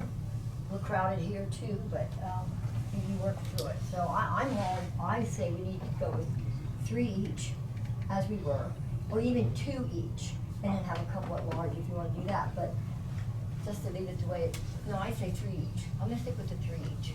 I think that's more appropriate. Any of the new members had a chance to research that a little bit? Yeah, I've got a few names thrown my way as far as availability, but not knowing where we are or what we're doing. I don't know what to say, but the biggest consensus I get is the reason why we went to 5 was to have more representation, and that translates into planning zoning too. So that's. My feeling is I'd hate to see any of those members that we have over there already with the knowledge base they have be taken off. Right. And I get that. That could very well happen whether we have 15 or whether we have 9, because each district commissioner makes those appointments. So when somebody's term Wait, is up. want me to slate, Queen starting over again? No, I'm not talking about that at all. I've never suggested that. I'm just saying, when a person's term is up, they have 3-year terms. When that term is up, then that commissioner can reappoint somebody else or reappoint him at their, but now, I think I stated last time that the ones that are in there, that their terms have not expired yet, that they're within their term, I would certainly think that they should be able to fulfill those terms. I mean, to me, I just think that'd be the right thing. No, I wouldn't, I agree, I don't want anyone to, I think they all need to serve out their term. Well, I agree with that, their term is right, but, so I don't know that anybody would disagree with that, but I don't want to limit the board and acknowledge going forward for our county by saying we need to just stay where we are. And I've talked to a couple people, like everybody else. You know, the number, you get 15, that's way too many for any kind of committee to work together and get a You're consensus. talking out. about the effectiveness of the Yeah. committee by having that greater number. See, I'm on, Like 9 is a good representation, because each commissioner used to choose one, and you got from 4 different districts, so that should spread the representation out across the whole county. that's just crazy, because I'm on the juvenile detention and the 8th judicial, and we have more than 9 on that board, and we get along very well, and we make very wise decisions. So, to say that numbers are. It's real two numbers- opinions, I mean, I'm just expressing my I got opinion. it, but I'm just saying. And we know what by your opinion is, experience- so. By experience, the Yeah. more board members there are, the better input we get. Okay, you've brought a question up here of, I don't know exactly, I'd have to ask Sharon, when my 2 that's out of my district now expire, but how are we gonna handle that, with, and then you have 1, or? I you have appointed 1 last year. Yeah, who has another one that's out of district now, that's not, is it you or? think Diane District has Mine it? are all in my district. You're in your district, even after you change? Okay, after you change, will you have 1? I thought you was 1. Well, I've only had 1 to appoint. The other one's still, Yeah, but I mean, with our districts right now, is there 1 out of your district that's Yes. represented on the Yes. board? Yes. There's one moved to your district, and one moved to mine. but I still have 1, So, Yeah. based on his home address, Yeah. not his business address. But if this person's term don't run out till 2022, You should stay. how are we gonna handle that? That's another question that I wanna solve too. I mean, even though they move over to, mine moves, 1 moves to yours, and 1 moves to yours, that's the way my 2 do. So effectively, I'll have to find 2 new ones. You lost If one I person. went back to 3, yeah. So I'd have to find 2 new ones, or it depends on how we change 2, but I'm concerned about the 2 that's already there and been there at least probably on their 2nd term, at least, one of them maybe on their 3rd term down in your area. And so I would like to see them be able to stay no matter what we do. yeah, here it is. Yeah. Thank you. I don't know, I just think the easiest way and the best way to address that is to keep everyone intact at this point and add 1 or 2 at large. You don't have to go to 11. Thank you, too. Yeah, that- I mean, you get away from a tiebreaker.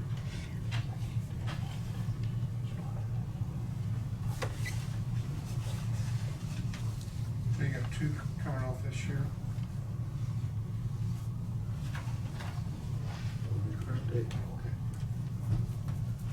Well, the paper that she shows right here, okay, now, like I said, mine are all in my district still, I don't have any district changes on my appointees, okay? So the one that she's showing here for my district, it says he's eligible for 3 years. He has served 2 of his terms, okay? And he is eligible for a 3rd, that doesn't mean that I'm gonna reappoint him, and he is in my district. He has fulfilled his term, his 2nd term, okay? And so, that's still my choice to make on this man in my district existing. And the other 2, I don't know, they're not in my district, so I don't know about any of them. You have a vacancy to fill though, right? Well, it depends how many we get to choose. Well, If we they'll still stay business. with 2, yes. Well, I mean, at this point, there's still a vacancy. Yes, A little bit of this ties back into the bylaws of planning and zoning too. That has to be restructured. oh, yeah. we Well, should. yeah, the bylaws will, any way you look at it, And probably part gonna have to be of the rewritten. bylaws is the three consecutive terms. Yeah. Okay, but the 3 consecutive terms simply says that they can volunteer to serve 3 consecutive terms. But the appointment comes from the commission. If the commissioner doesn't want to reappoint him for a second term, they don't have to. So, just because they can volunteer for a third or a second term doesn't mean they're gonna be appointed, and it doesn't obligate the commission, because Brad already explained that last year. The appointment comes from the commission, not from within. So, but they do have the right to volunteer for 3 terms, and after 3 terms, I see here Mr. Brad Van Auker, it looks to me like he served 3 terms. So he would not be allowed to be reappointed even if the commissioner would want him to, the way their bylaws state. That would be that example. Is he on here? Good. Yeah, Brad. Yeah. Where's Brad at? he's the third one Liberty. down. Third one down. I mean, on the map. Liberty. He's 1075, 160th, and I got a feeling that's at Liberty. He's yours now. But he cannot serve again, that's, Yeah. And But I mean, if those- you just look at this map, we have a pretty good cross-section of the county that's covered at this point. I mean, there's a hole here in Dave's. Yeah, we got one. Yep, you have one, yes. From the eastern part of the county. There's still kind of a hole there. And you have one, right? Yes, I have. The first district, he has one. No, I'm only seeing 1 dot. I have one.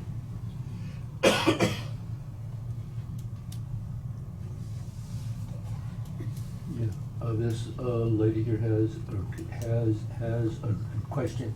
Well, we'll call on her, Randy. How about that? Go ahead. Okay, I was just gonna ask a question. So if you guys did the 2 at large and then 1 in district, like in Dalkey's situation, if you wanted to keep those 2, then you'd be able to, because those would be your 2 at large, you know what I mean? And then you'd have 1 in your district, so then you'd be, you know what I'm saying? Just like for your example, just going forward, that would be, then you could reappoint those 2 people or keep them. because you're talking about Kent's succession of 2 at large. That was Yeah. for the county, whole county. Oh, that's for the whole county, not Yeah, for that's just. not just At-large district. position could come from Yeah. anywhere. Yeah. Think How about many the do you hills. have now, Dalton? Huh? How many do you have now? After this is only one. Just the one, Yes. just, who do you got? Huh? Who? Mel Flynn. No, you got 2. You gained one Liberty. Well, Brad is Brad, soon you up changed here it. in 20 days. Okay, Yes. but you changed it, okay. Yeah. Understood. And that's what they're saying, his term limit, he served 3 terms, so that's why that he's sort of, he can't even go back to an at-large for somebody else. You gotta So put then- somebody to replace. You gained it for 2 weeks. Yes. Well, yeah, I mean, I understand yeah, what you're yeah. saying. That's So what I you just wouldn't wondered have how that enough would in go. that, because you have 2 now existing ones, you would not be allowed to appoint anybody. Well, I'm looking here, this year's showing term limit at 2011 to 2019. This one here shows 2009 to 2012, which is longer. Am I missing something? 3 years. Yeah. Why would that one be term limited? This one up here. Yeah. He'll term limit out in 2020. He was serving a term in the midst of those bylaw changes to go to the term limit, to the 9-year consecutive term limit. So he'll limit out in 2020, It just. the end of 2020. Yeah, we didn't know we're not looking at what the change was, when the change was to allow terms, so many terms Right. 1 year. Right. That's why he could serve that one. Well, I think it's the best interest of the county to maintain as much continuity as we can, and, yeah, do some type of expansion with possibly 2 at-large. Stay in 3 and 2 at large. Do you divide it east-west, divide it north-south, or just at large here? Well, usually when you're talking at-large, it can be from anywhere. Anywhere. So, I mean, it's a possibility you could get 2 of them live within 10 miles of each other. Yeah. To me, it's more about a knowledge base than it is geography. See, you get too many at large, then you possibly can really stack a lot of them in 1 district, That's what. when you get too many at large. If you have it large, you have to have some area, whether it's the whole county or what. Yeah, I mean, we could split it east, west, north, south, it Whichever. makes no difference. Yeah. That's kind of where I'd be on it. Any other discussion? Split it by square miles or population. Well, Somebody- I think it would have to probably be geographical. Geographical is what Yeah. I think that's what the whole idea is of the 3 per district is to get your district and then cover your district. I mean, even though sometimes it's very hard to fill 3 positions on this board. Yeah. Very hard to. I mean, we're lucky to have people that. That's why I said we have a knowledge base right now that I don't think we want to, I don't want to mess with. And my district is really spread out. It's spread out a lot of territory right there, and actually so is District 3, it's a vast Yeah, both area. of those.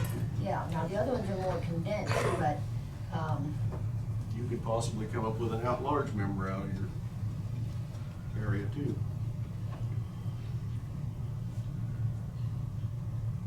How do you appoint that large members, or how do you get them? Yeah, the voting board How do you vote consensus. on them, or how do you get them? Would be a commission approval on it. Who appoints? You would just ask for Be names. by recommendation Yeah. to the commission. Nominate somebody to see if they, yea or nay. You have a question?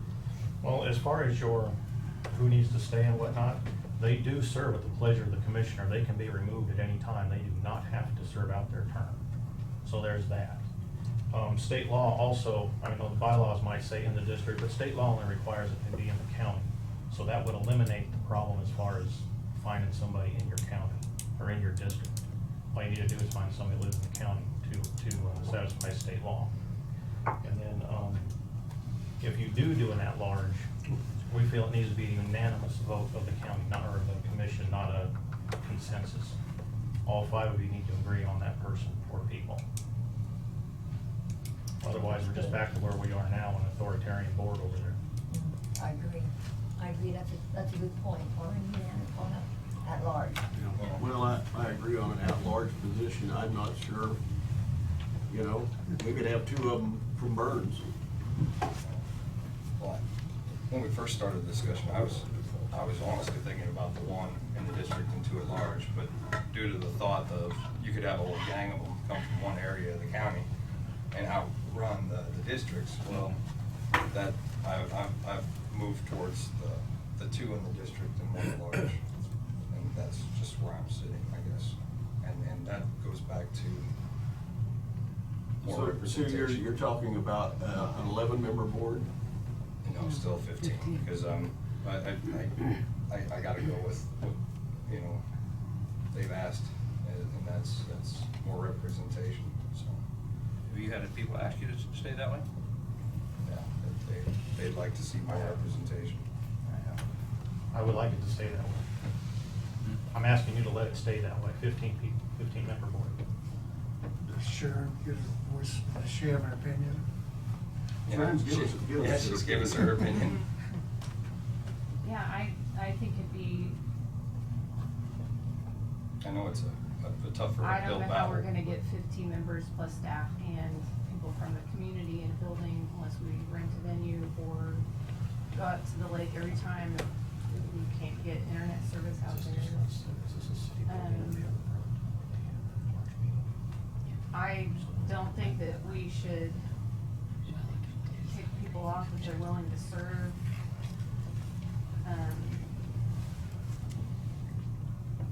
And I also feel that it should be represented geographically. You mean, what about an at-large position? Do you have a issue if 2 at-large come out of southern Marion County? I mean, it just, anytime you have an at-large member, it can allow more members from one geographical area. So the more at-large members you have, the more you can isolate where those people are coming from and their viewpoints towards the county as a whole. And I also feel that only 1 member from each district should be allowed to be from in town, because most of our zoning regulations apply to the unincorporated portion of Marion County. Outside the home rule. And right now, we only have, how many do we have that reside in urban? We just have one. One. I'm sorry, two.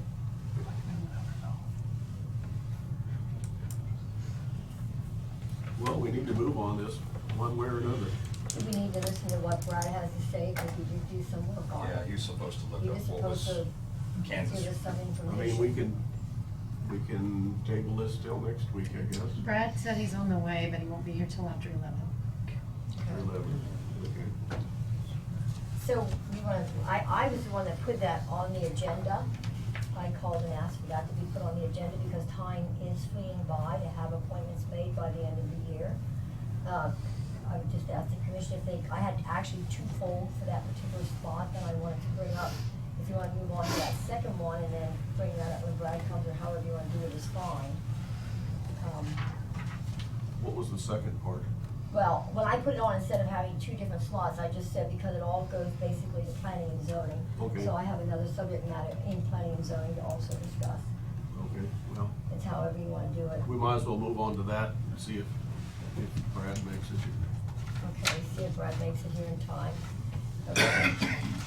So the next thing that I'm going to bring up that I asked to be put on the agenda for, that didn't specifically say because of it was a very busy schedule. And that is, I'm gonna request that the commission consider putting a moratorium again on wind farms, because of everything that we're going through. I know planning and zoning is discussing going back into changing a lot of our articles.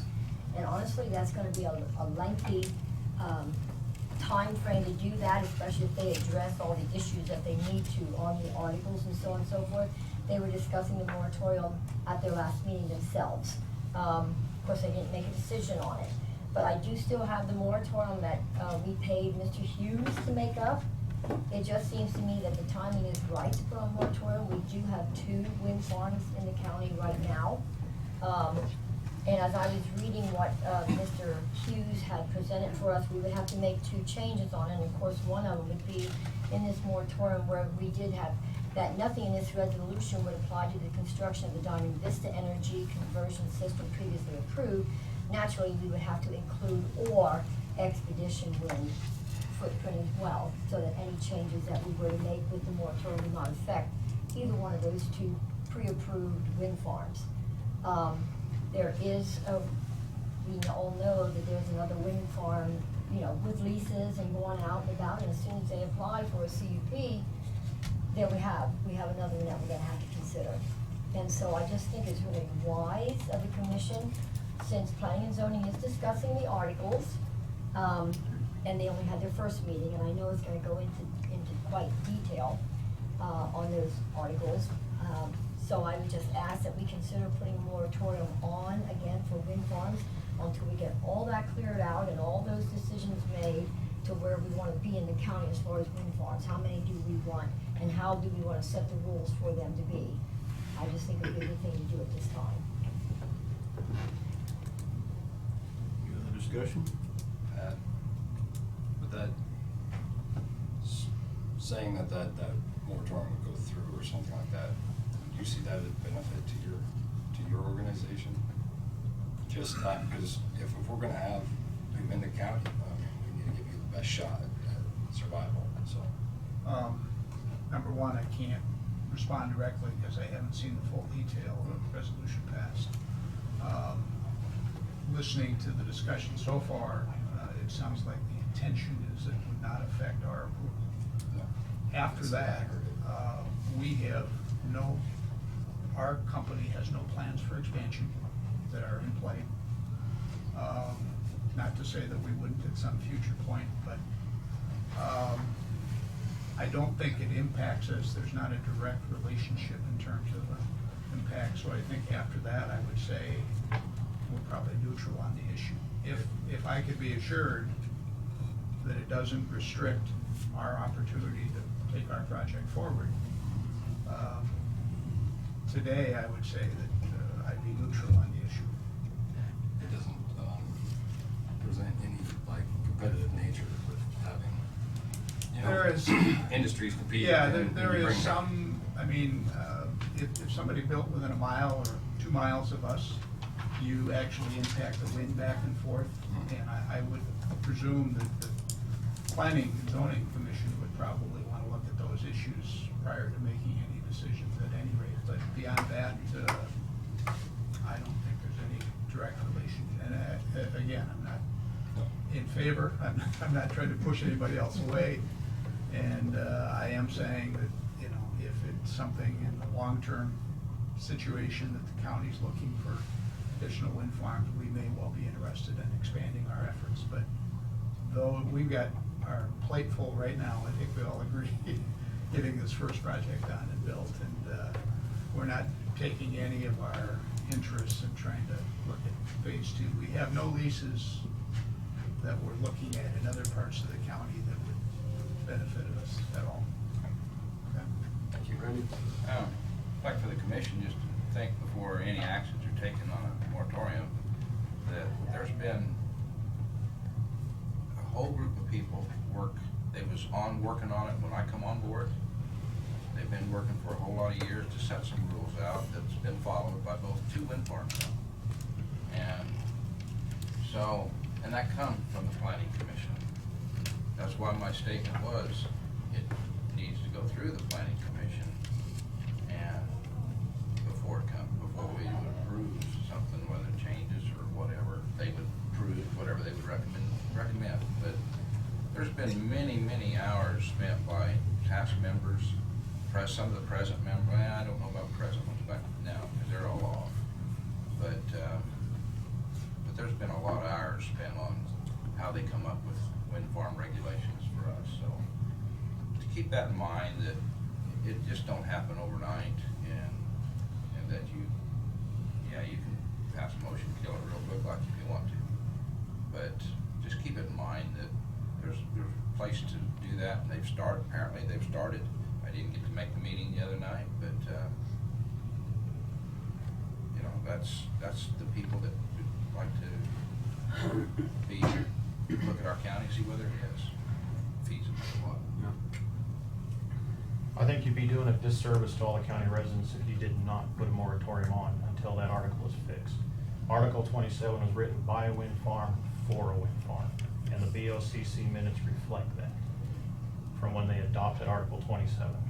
They adopted the draft resolution that Diamond Vista wrote. And he didn't do a whole lot of work on it over there. And that paragraph 2 in Article 27 needs to be removed from that article. You need to protect the county residents and not the wind industry. And then something else you might want to look at too, and Russ said it a lot the other night, is it's industry. It's not land use. It really needs to be regulated as an industry and not just land. That would be something else to protect your county residents.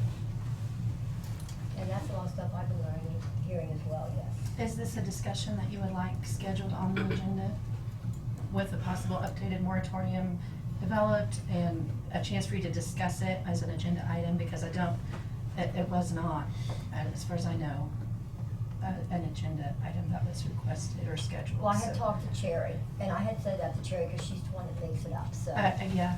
And I didn't know I had to go through you. No, you don't, Okay. you don't, but because it wasn't on the agenda is what I'm saying, it would be prudent probably to discuss that as an actual agenda item.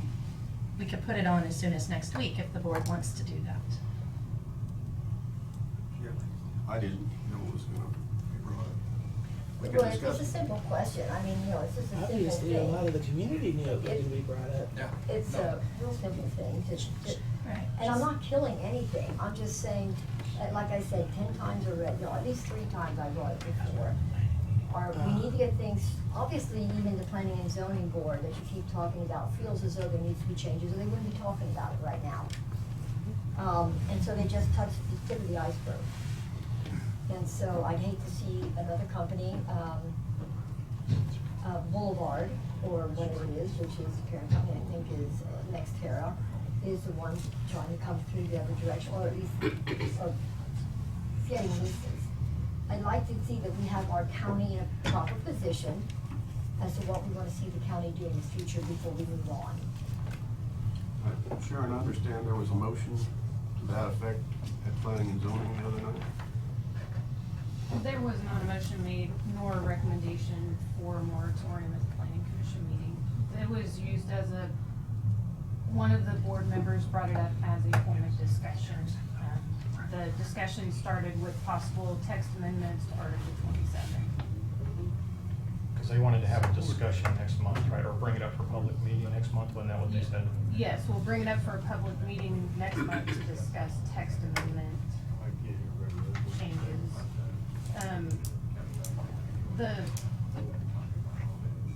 So there was no motion, there's no recommendation from the planning commission at this point. There was a very mixed conversation with the board members. There were good points from both sides. Obviously, if a CUP application is dropped in my office at this point with our current regulations, I would have to process that application. A moratorium can be implemented at any point, really. During that, if the planning commission wants to, or if the board would like to look at changing regulations. So you're saying that if you receive a CUP and we want to put a moratorium on, we can do that after that? Because I think that's contrary to what Brad Jansen said. You can, as long as they haven't applied for building permits, you can place a moratorium at any point. Just open the door for Yeah. legality problems. Once the company is vested, it's a totally different story. During the approval process, though, a moratorium can give you time to look over the regulations. Without pressure or worry about anything else. And even if you want to just put the moratorium, another suggestion that I had somebody say to me, which I think is probably something to consider. Put a moratorium on right now, and then put the question on the ballot to the people. We have an election coming up next year, 2020. Why not just put the question on the ballot? It wouldn't be a big expense to do that. And let the people all throughout the county decide how many wind farms and what do we want to do for wind farms in the future. Because it's something that's really stagnating the commission and putting a lot of stress on planning and zoning as well. We don't know what the people, and this is everybody's county, it's a perfect time to put a moratorium on just until the election, let the people decide. If they say, hey, we want as many as we can get, then we're all gonna live with that. I just was gonna say, a moratorium, even if it's till next year's election or whatever, it'd be nice to kind of see the economic benefit or not a benefit, I'm not really sure. But it'd be nice to see what the two do provide for the county, or maybe don't provide for the county, or hiccups that go along the way before you get involved in, say, two other ones. That's my only suggestion. I mean, you could put it on for 6 months, you could put it on for a year. I mean, it doesn't have to be 2 years. Everybody refers to there being 2 wind turbine companies. I thought right now there's still only 1. Randy, you want to address? That's all. That's all, folks. Just as far as the point of the election, I don't believe that that is a legally binding question that you can place on an election. And if you did it as a referendum, just as a question, it's like a survey basically. It's advisory, and you cannot do that in conjunction with a regular election. What about township methods? Can't they do it? Can't townships, vote on whether they are for something or against something? Within there? You can survey people. Oh. There's not, no. That's a good question I want to ask Brad about. I'm not too sure about that. I want to ask Brad, because we had talked to Brad about that before. And the only reason we didn't put it on, well, one of the reasons is I remember talking about we didn't put it on the ballot before because of the cost.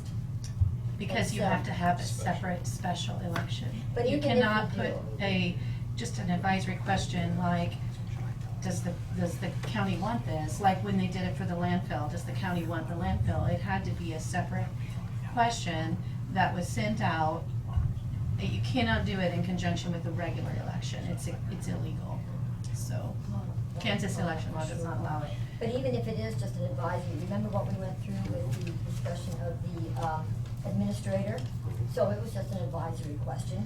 But the people held our feet to the fire on that results to that election, on that discussion. So I mean, it would still tell you what the people of the county want. That situation is a little bit different, just because the law, the statutes outline that one of the processes to be able to, implement a county administrator is by submitting it to a vote. It gives you a legal authority to place that on a ballot.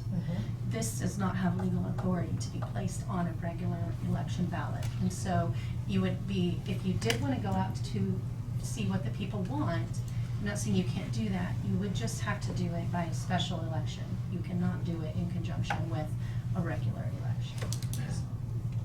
And Brad can definitely speak to that, that's fine. But I do know that is, I'm fairly confident about my knowledge of that. What's the Any rules other on, discussion from the commission? what's the rules on moratorium? Is it like fire, burn ban, we can always be lifted? I think that, If you want, you put it on, you name whatever things you're gonna investigate, and then if you don't do them, then you throw yourself up for a possible lawsuit by the public. The way Pat Hughes already wrote this up, that would alleviate that. Because we're not binding ourselves to anything, it's just simply to, it simply says right here to go ahead and to review all the health and protection and safety of the welfare of Marion County. And so on, he goes into great details of what we would be doing. So it's very broad, doesn't bind us to anything. And that's what they would be doing in front of the Senate. Yeah, so when Ray was talking about it the other night, I believe, right, Sharon, is that they put on a time frame, 6 months, a year, 2 years, and it goes that far, and then the moratorium ends. So you can put on a time frame whenever you. it seems to me like you don't necessarily have to put on a time frame. That you could put it on while you study certain issues, but you do have to have a specific reason, is my understanding. And then I believe that you could take it off. You wouldn't have to necessarily, if I'm remembering right, you wouldn't necessarily have to limit it to a certain amount of time, but you could. Dave? Sharon said that if somebody brought in a CUP, you had to go ahead and process it. But we could put a moratorium on it because it didn't have a building permit. Well, Pat doesn't have building permit yet, so would that moratorium stop him? Because he's in the middle, he's in between now. There'd be Their exclusions against. CUP, their conditional use permit has been approved at this point, so. But this group over here, would that give them a loophole to stop him? An avenue to take him to court? We would It would be a good question for legal Yeah, counsel. it would have to be a thing that excludes expedition. I mean, they're Yeah. kind of scheming to get, come in the back door here. A moratorium has to be written pretty specifically. It has to apply to a specific thing, like what you're going to research or whatever. Just trying to protect what we all Right. spend time doing. And we also have to outline those that are not subject to this moratorium. Is this something that you would like placed on an agenda for discussion? Commission? Take more discussion to get to a consensus. Do you want that as an agenda item for next week?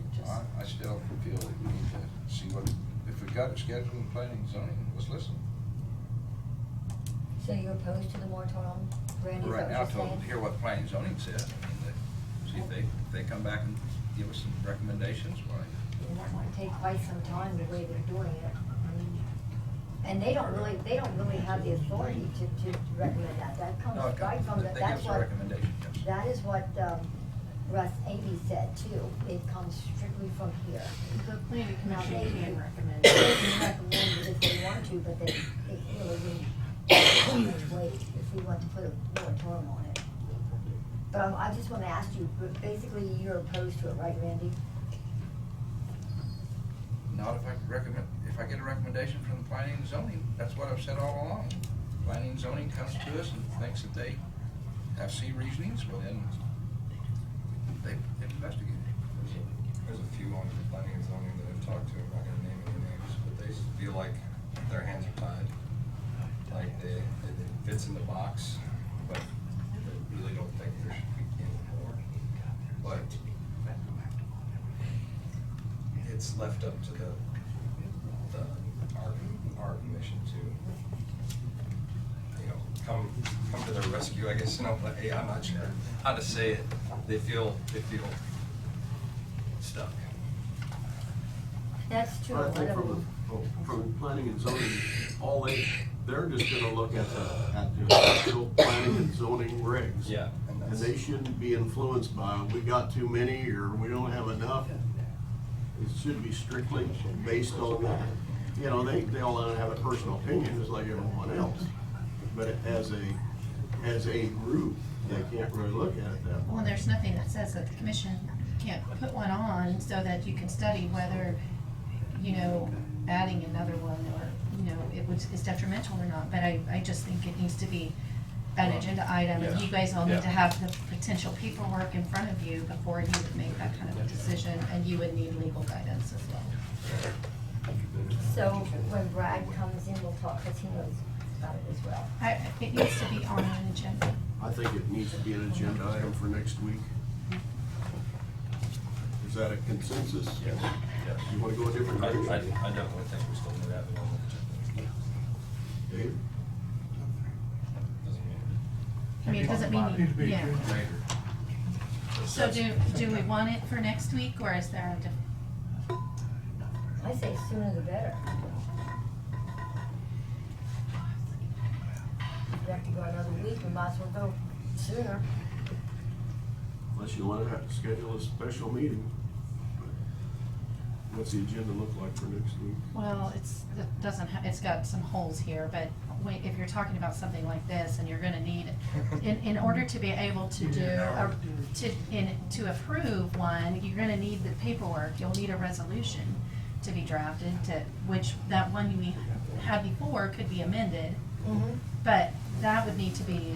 Brad would need to go Yeah, through that. right, exactly, that's what I mean. So you would want it while he's here, in my opinion. So we would need to know if Brad would be available for a special meeting, or whether we wanna schedule it as a regular agenda item for next week. We don't know that. What do you have? All you're doing with the agenda is just put it on there so that you can then decide whether or not you want one, so you wouldn't need Brad before next week to decide if you wanted to, you know what I'm saying? I know what you're saying as far as you want the moratorium written before you agreed to it. All that you're asking for next week is just whether or not you're going to ask for one be written, right? If you put it on the agenda for next week. Well, I think Brad's role would be to look at the current resolution that had been previously given to us and redraft it in the ways that would fit the circumstances for right now. And I would also add to that, I would hate to even put Brad through that work and talk, because he's a busy man, if there's two or three commissioners who are opposed to it. I mean, that'd be a waste. Well, at least they could see the previous version, because I don't think the two new commissioners have even seen what was looked at before.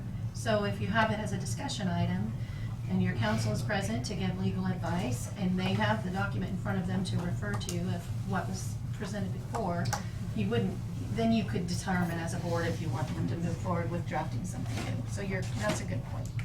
What about your other lawyer, the one that you hired for doing the, No. That was strictly Expedition Wind. Oh, okay. He's done. Okay. I didn't know that, so. It's just development plan negotiations. Okay. Yeah. I guess Brad is now with it, so I guess we could ask him if he could have that information available to us Here? next meeting. Yeah, he So just we walked can in. look at it and discuss it more. I think I saw him come in.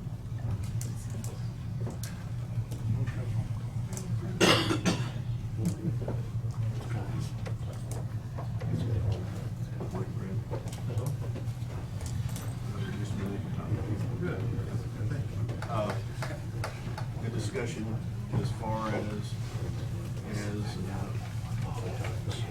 the moratorium on further wind development until planning and zoning can study the articles again, see whether there's any changes that need to be forthcoming.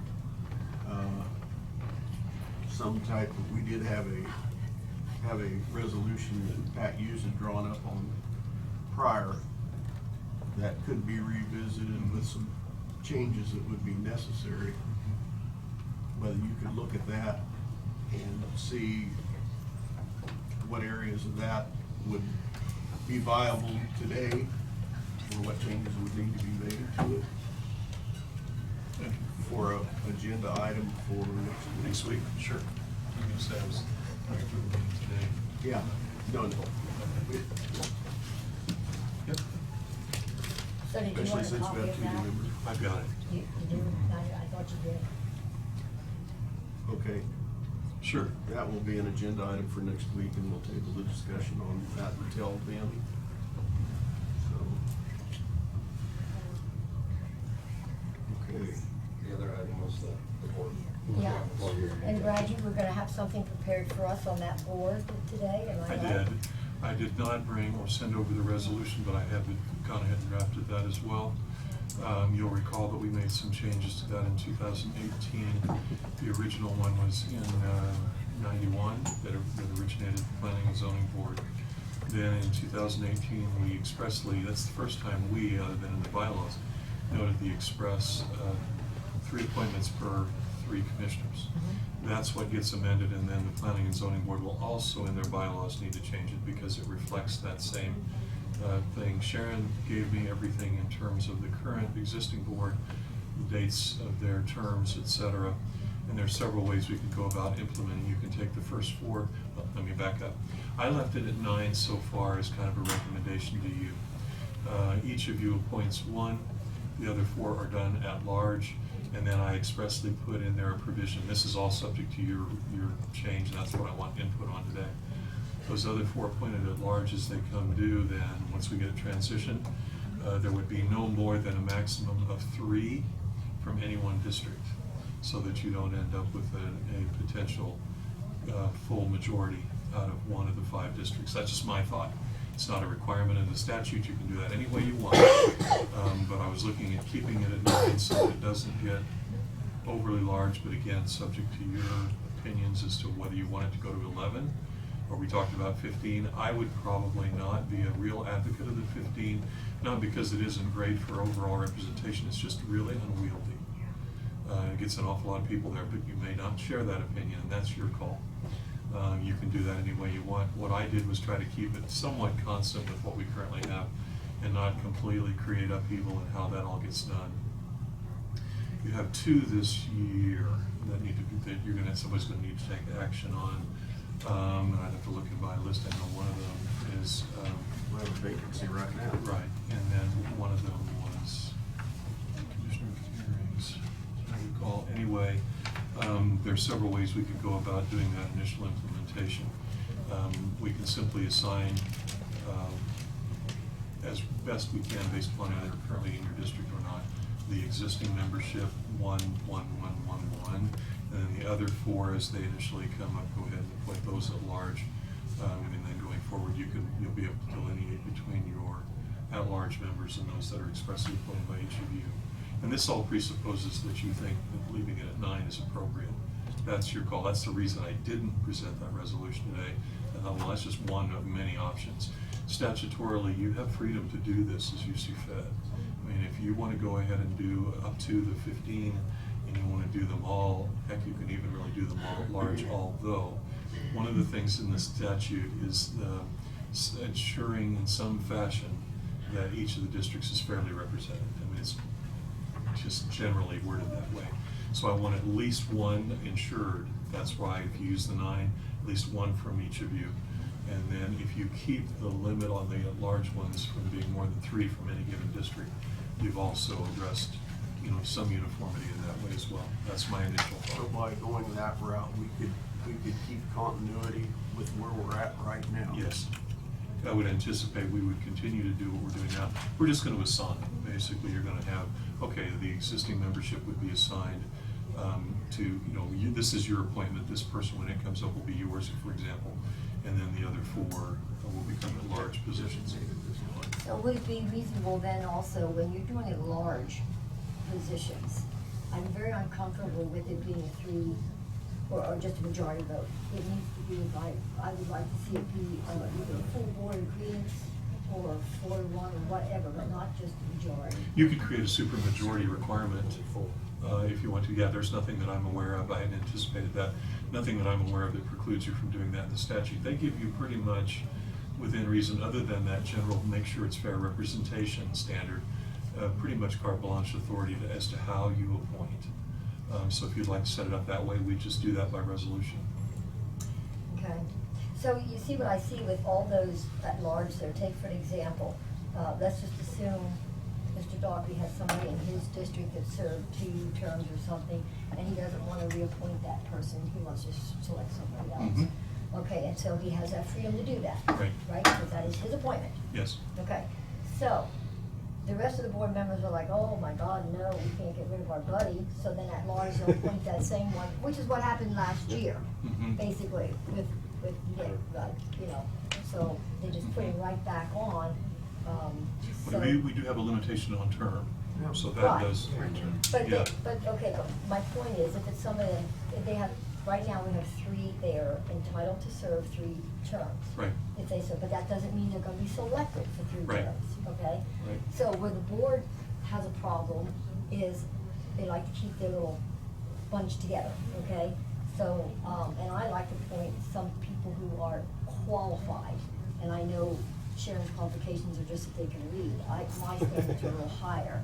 So, but when you set it up to the way you're setting it, okay, I wanna make sure that the individual commissioner for that district has that right for that appointment, right? Yes, and they would, I see. In other words, if you nominate, and there wasn't a board approval, then you've got a problem.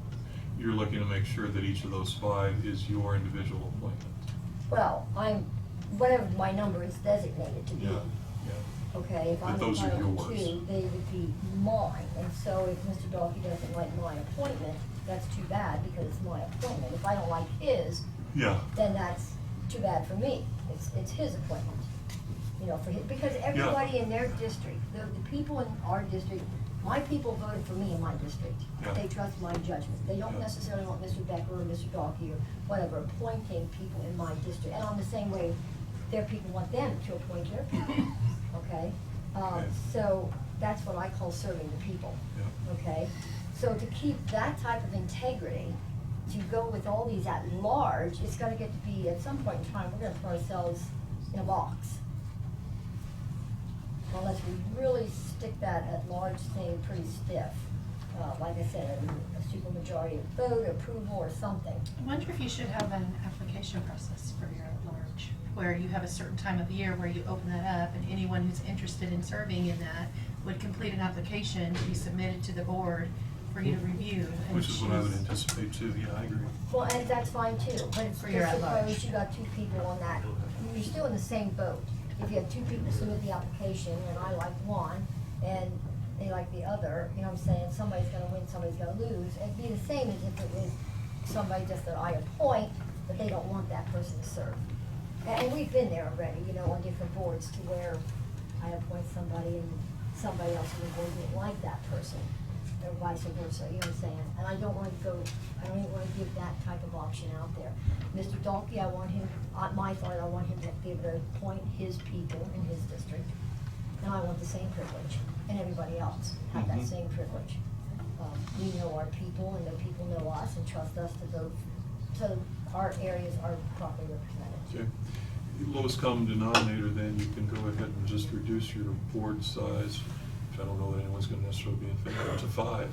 Each of you appoints 1, and that appointment is not subject to approval by the commission. It's an appointment, and you can do that. Even So, 2, you you know, can do 2. But your problem is, do the multiplication, go to 2, and you've got 10, and we've got a Right, problem. but then one at large, and Continuity, too. then one at large. Tracy, do you have some? I just wanted to ask a question. Is an appointment automatic, or does it have to be approved by the rest of the board? That's what's being discussed right now. I did it anticipating the typical, that it has to be approved by the board as a whole. What I think Diana's suggesting is she, at the very least, in terms of the people that are her appointments, she would like those to be her appointments. Each of the members, as long as it's uniform, I'm trying to think through anything in the statute that would preclude that. There isn't. But you're still gonna get a certain number, unless you just go with 5 or 15, so that you've got an odd number. You're still going to have some that are at large, and the at large element of it other than using something like a supermajority, I don't know how to address your concern beyond that. There are gonna be a vote at some point, you know, for those to get them appointed. Because even as it reads now, the only thing that the bylaws say and the only thing that your creating resolution said is that they would be appointed by the Board of County Commissioners. It doesn't specify the methodology. So we have some freedom in that. The statute doesn't either. It just says, you create it, you put it in place, you appoint them. And then how you appoint them, that's your call. Unless you do the 2 per people and then 1 at large. That way. You can do it that way. That was not bickering, but like, that way the process, because if you had to do 4 at large, that could be. You'll know though that, I mean, these are all staggered, so you're never gonna have more than 1 or 2 at a time. And it gives some greater flexibility, at least in my experience. If you have a few at large as opposed to just 1, you can do that. Any of those things work. That dynamic works as long as we get an odd number. If it's just 1 at large, we could probably agree on 1 at large, and then you each have 2, if the 15 number scares everybody. That's only increasing it then by 2 members. I'm looking at that now, and something else that I want to talk about before we go very much further at large, Diane, is you and I have from one corner of the county to, you have to the middle of the other side of the county, and I can come from Burnsburg to Hillsborough city limits. Our districts are out there spread out, as you said, all over. And so this at large positions, I'm just saying, just to take a look at it, I mean, because we're wanting district representation, we're wanting people out there. So does that make any difference with any of the commission about the areas that 2 districts cover? I mean, And so is it off the table that we could have 2 geographical areas and 2 and at large from each geographical area? No, any of that's available to you. Whole reason, and I drew the resolution, I thought, I bet this is probably not necessarily at first stab going to be worth even putting out there until we've had this discussion. I went ahead and reviewed it because, as you recall, we talked last time in terms of what's even legally permissible. And it's fairly flexible. There's really nothing that precludes how. We establish the number and then ensure some element of fair representation from all 5 of the districts is now created. Beyond that, how you do it is your business. May I ask a question, Chairman, about the agenda? You have like several department head reviews. Do you want me to put those off to a different day? Or what would you like done? I mean, or do you just want them to sit around and wait as long as you're gonna discuss everything? I mean, because if it's okay to reschedule, What's I can everybody's let them. schedule for after lunch? Or if you want to go ahead with those, Mr. Chairman, I'm more than happy. We can take all this up at the end. If you'd prefer, I'm happy to go sit and wait. I mean, I don't want the department heads sitting around waiting. Yeah. If we can all come back after lunch, but it's up to you guys. I can come back. And then just ask them, the department heads, to do their reviews after Right. this. We're Okay. gonna work on it through. Or if you want to Start at finish them 1. now, if they're here. Well, but this, I We're mean. still on this agenda item. Okay, that's what we're I'll doing. just have our staff work with the department heads to see if we can reschedule for after lunch, if that's what you want to do. Okay with everyone? Is that okay? yeah, I'll be gone. Okay. Randy, you'll be gone? Yep. Okay. And this is something we've already done in reviews, they're just going over. Right. Right, Yeah, so I- with the department heads. Okay. We'll So we- reschedule That's fine. after lunch. That's fine. Thank you. Sorry to interrupt. So we need our, keep notes. What's your wishes? What's the commission's wishes at this point? I think what I'm getting from here is the 15 is maybe not what everybody's in favor of, but did you have a chance to review on quorum rules? So say it did go 15, but you didn't have the full 15 appointed. Could you reduce the number to make it quorum and not? I can do that. I have a little less confidence in that based upon how the law reads. It generally, your quorum is established by the total number currently existing. And that's how you're currently set up with your bylaws, and their bylaws as well. So say you had 13 seats filled, 2 were vacant. The quorum is based off the 13. No, it would be based off of 15. There's nothing you can slide that rule? Not very readily. I mean, you can, I've seen it done, I've never really been particularly in favor of it, because there is something that says thou shalt be able to do that. The quorum is generally established no different than here. I mean, if you just take a majority of, if you still had just 2 people, well, you know, I mean, you run into a problem with how you can do that very readily. You have to sit minimum. Our quorum here is 3, correct? Right. So 15 be 8. Every president. Then you can have a tie vote. You'd have to structure it, minimum would be 9. For 9, you have to have 5 people. You have to tie that way. Yeah, just. So 9's the magic number. And I don't have a problem with the 11 either. I mean, this really is your choice as to what you envision based upon experience and what you can foresee as best you can right now. We don't want to change this over and over and over again, but right now we have a need to because of the change in commission numbers. Sort of looking after Kent suggested, Diane, and somebody else suggested 5. That's 2 appointed by each commissioner, and go to 2 at large. That's even. That'd be One at large. One at large, yeah, 1 at large, yeah, 5, yeah, can't add. So you have to be 10. Then you'll have to come up with The a, 11th one would be the then you'd one have at to come large. up with a tiebreaker rule in the bylaws. Whether you're gonna let the director vote on a tie. No, you'd have 11. The 11th. Oh, you're talking, okay, I thought you were talking about Each 10. of you appointing 2, Okay. and then a single, That's the and reason then why I on got- the single individual becomes got less of a elected. headache. You can have 4. You know, you can do it just by So I simple did, majority vote if you wish. more representation is the whole reason that we went to 5. Well, that's where I would be on the 11. That's adding 2 more to not cut. Basically Not 2 cut- at large. Not cutting down. Yeah, Just right. that. No, you'd just be 1 at large. One at If you large. did. 1 at large. Each of you appoints 2, you're insured in terms of representation, and each of the 5 districts has an equal number based upon appointments, and then you just have 1 at large, and that really is not bad, because you don't have that ability, they don't have to worry about it. It's gonna come out of one of the 5, it's gonna be an extra person from one. It's not gonna overload anything. Doesn't tend to create a lot of real. And I think that, like Tina was saying, on the application project or Yeah. process for the at-large, then that way you guys can all unanimously decide and If we get 1 or if we get 5 of them, we can look at it. or 500. Yeah. Sorry, I'm just saying, there could be so many people that wanna do it. You have confidence. Yeah, I'm So trying. you're ready to make a motion to that effect? Yeah, it's, okay, you brought it up, Diane, today, you put it on the agenda. How do you feel about 5 and 2, or 5 and 1? Well, 2 each one. I'm a 15 person, but if I know that I'm not gonna get 15, and my only other choice is 11, I'm gonna go with 11. You put it on the agenda, I'll let you make the motion unless you want me to.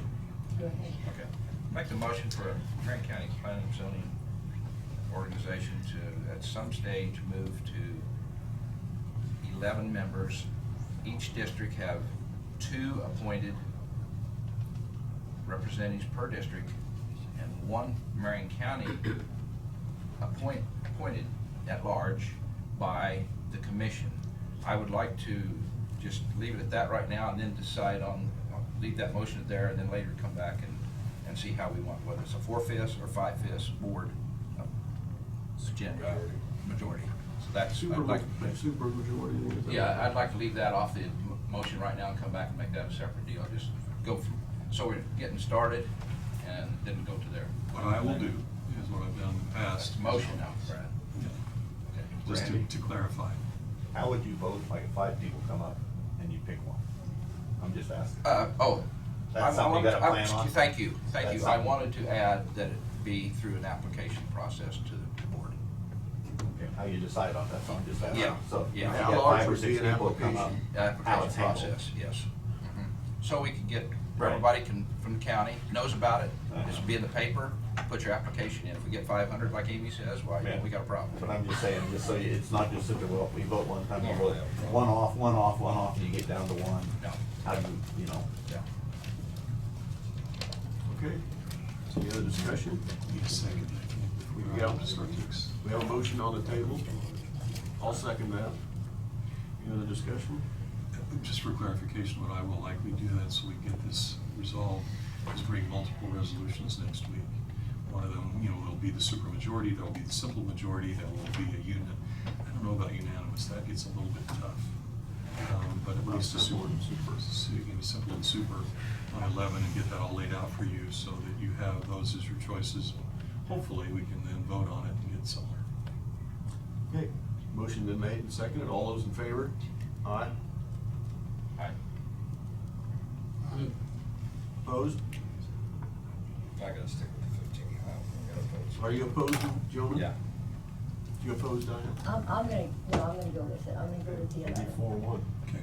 Because 3, 2, 4, 1, we gotta move on. All right.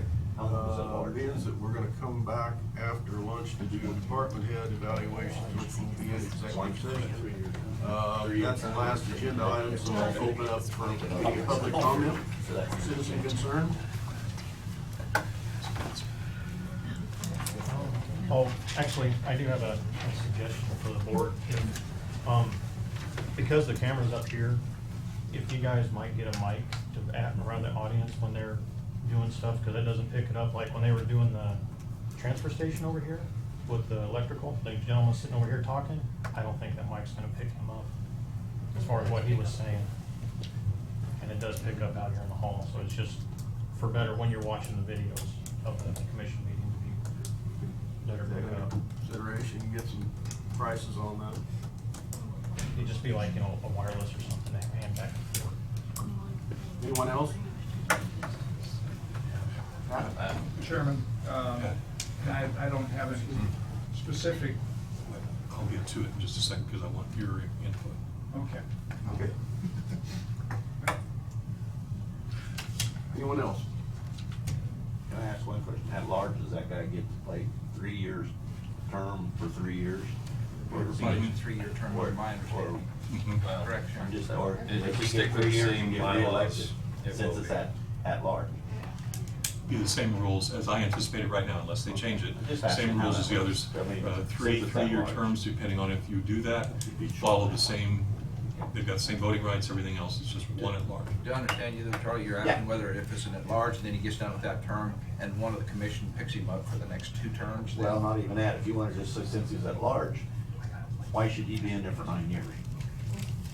What if he's in there just 3 years and you reelect him to the large, so everybody gets an area to There's a change? good question. Well, I'm just Yeah, asking. question. It, wasn't my understanding that it was an appointment basis, so if 3 years is up, and the consensus of the board is not to reappoint him for the next 3. Right, it would. It would be. Yeah, you have the ability to. Okay. Yeah, That you- answers my Appointment question, or but that's not. what I'm just getting at. That's a good question, and I think maybe we need to decide from the get-go whether we're gonna. That way, at large gets more area for all you guys. More people could enjoy it. Yeah, well, get in the deal, but it keeps it being not 3 people from your district and 3 people for there for 9 years. Yeah. I mean, that's Yes, what I I'm. agree. Yeah, I still think you have have the ability to compliance. reappoint for another 3-year term. Yes. but You I'm would, just- you would be self-governing on that, because every 3 years, they would be eligible, You can open the application but process. you can open the every 3 years. application process each 3 years. It'd be no different I mean, without the application. That opens up your areas of saying it's not one guy for 9 years. It'd be no different than your personal appointment, right? Right. 3 years, and then you, yeah, go ahead and run another term. Right. Unless you put a, Right. to where we stop that, right, where we, Right. 3 years for this first, then we take election, Election again for 3 years at large. At large would be every 3 Yeah, years. but your 2 from each Right, district those would are be, still stay. would be based on the chair, The old or rules. the board member that appointed them. Yes, That the old 3rd rules. year, they. But at large, it get changed every 3 years if you wanted to. Okay, That's anyone what else I have understood. Well, any anything? board member can. Yes, but that one Anyway. especially. Oh, Alright. okay. Okay, so are we done? That way you're not one area just. Okay. Forever. One last topic, I knew Pat was gonna be here, and I held this letter knowing that he was going to be here in case there were other questions or issues, since we had not heard from him on the original letter that this was responding to, or at least commenting on. And I also, with that in mind, changed it just a tad to allow for signatures of all 5 of you, so that, and it's worded in such a way that that's very consistent. And I'd like to do it that way. But I thought since Pat was here, I wanted to make sure he had an opportunity to speak to that, answer any questions that you guys have on that settlement offer. And obviously, we had a little bit of an issue last week that perhaps we needs some discussion, I don't know, as well. So I have this here for signature and ready to go, and then we'll just fire it out. I already provided got all the mailing list and everything, so that was the purpose of this and the progress on it. Did you say you changed some of the wordage on it, or just Very the little, signature? just to make sure, signatures, and then the wording, the 2 words. Basically, it was worded in such a way that, for example, instead of a salutation with specific names, I just did it as Marion County residents, because I didn't want to have to make you come in and sign 53 of these. Okay, so that's the only word changes you made? Yeah, and then a correction on not was supposed to be no, and I fixed that. Yeah, I remember that. Dave mentioned it last time. Do you have anything to interject, Pat? Let me make just a few broad comments, particularly about the settlement issue. And first, let me say that, and Brad got the note, but we agree we should have shared that letter, that agreement with you in advance, at least through your counsel. Apologize, we did not do that. We will not do so again. We do have the right to intervene, but that certainly still doesn't provide us with the opportunity not to have informed you. And so I apologize for that. Let me just give you a quick discussion about the settlement offer.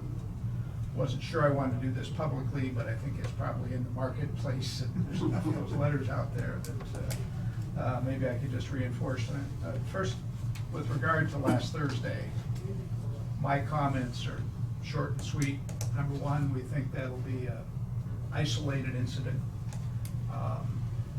We think it's unfortunate and very pleased that there was no injuries and so forth. But I would like to make sure we continue to work together and make sure that we don't have anything similar to that. Again, not expecting it, but I think it maybe was a good kind of flag out there for us to talk a little bit about.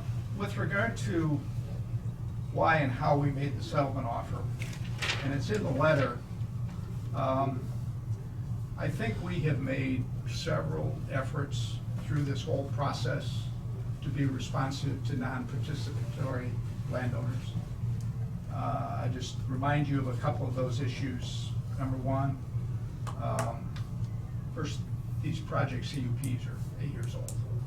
There isn't anybody out there that's living that shouldn't have been aware that the CUPs were there and the opportunity to move forward the wind farm. Secondly, as we got into firming up leases, we had to re-sign leases with everybody so that we could have financeable leases and make sure that they all made sense. And I think many of you are aware that we looked at expanding the footprint. And we made a conscious decision, even though we had, I think, a couple thousand acres of leases signed, and we've agreed to honor those leases west of Mustang Road, to pull the project back inside that. Now, it's made it a more difficult project because 200 megawatts, we've got that in the interconnection to try to use that. But we've now got a footprint that we're comfortable, I think works all inside of Mustang. Secondly, we made, at our decision point, a couple of decisions that we think benefited non-participatory landowners. And these are both issues which we don't think to date have been matched with any project built in the state of Kansas.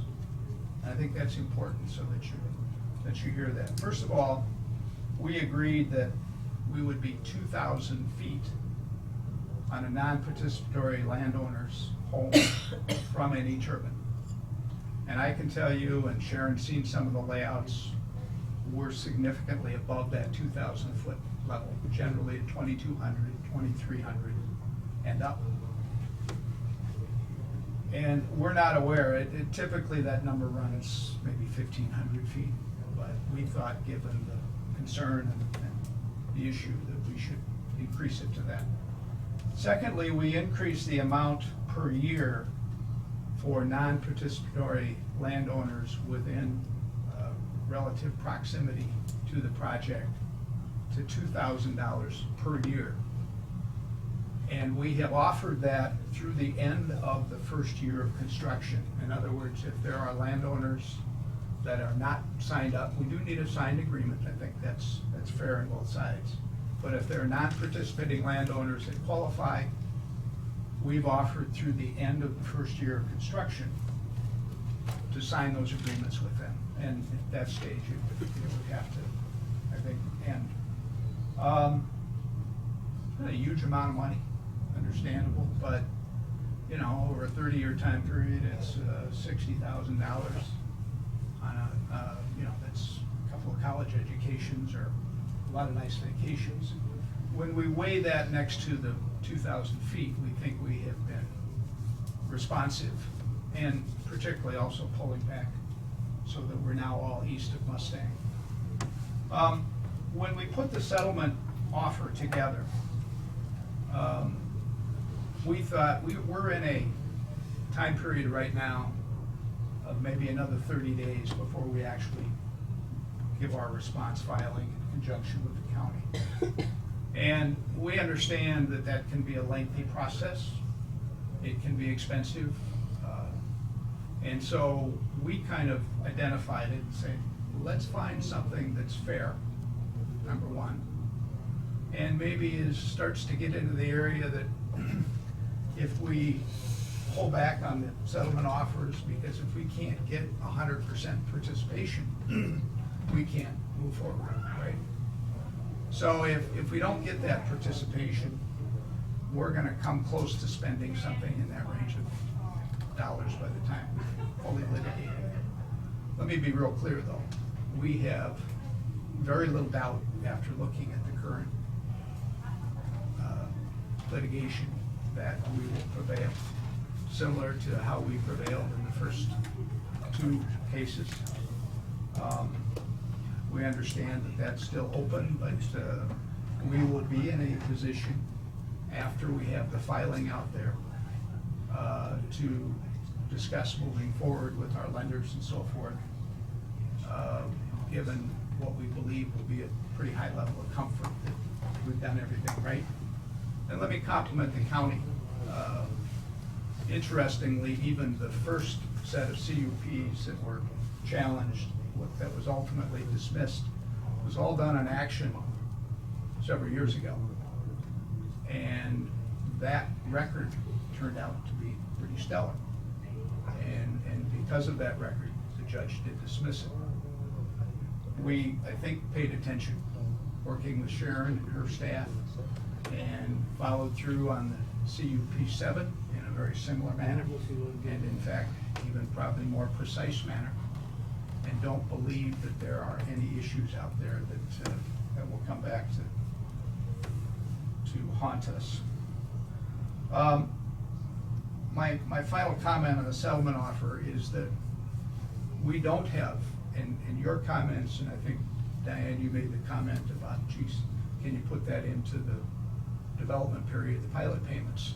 Yes. Oh, was that you? Okay. I'm telling you that, you know, we're somewhere in that range on our budget for legal expenses. And we know that we'll end up with working with you on a long-term basis to reimburse some of those costs. We're prepared to do that. So you're saying if you didn't have those legals, it could have been in the pilot? We would have had much more room to negotiate, yes. I will tell you the delays and legal costs have been substantial. They, if that's their effort, to an extent, that's worked. We find it frustrating, but we also find a strong landowner base that's been in this project, have stepped up again in the last 6-8 months, and they deserve to have the project built. It's been affirmed by your Planning and Zoning Commission and the Commission at large. What we don't have in our budget are what I want to call, and I'm trying to think of an appropriate word, but absurd settlement amounts. I think we talked about in the pilot, the price for energy has come way down. I can't disclose what it is, but it's, I'd like to see it even $2 or $3 higher would be much much, much better for the project, but it's not. We have to take what we can get. And because of that, we're not in a great position to negotiate with any of the parties. And we don't believe that we'll be able to do that. We need to kind of work through, and I think if you looked at what we did, is we took, and I can't remember exact numbers, if Lindsay was here, she could help me, but we took 6 or 8 parties that probably we think would be the most affected. And we said, we'll give you an opportunity to move if you'd like. And based on our numbers, and I understand there are numbers today, we offered 1.5 times their market value. No, assessed value. No, we offered, we Assessed had. value, it says in your letter, assessed value. Okay, well, it was actually based on appraisal. We had, now, you can't, and Diana. I'm just going what your letter said. I will read the quickly, letter. okay, I will quickly agree with you that you probably can't do great appraisal without getting in the house either, but we did go out and have third-party appraisals done. So we've got that to support our information.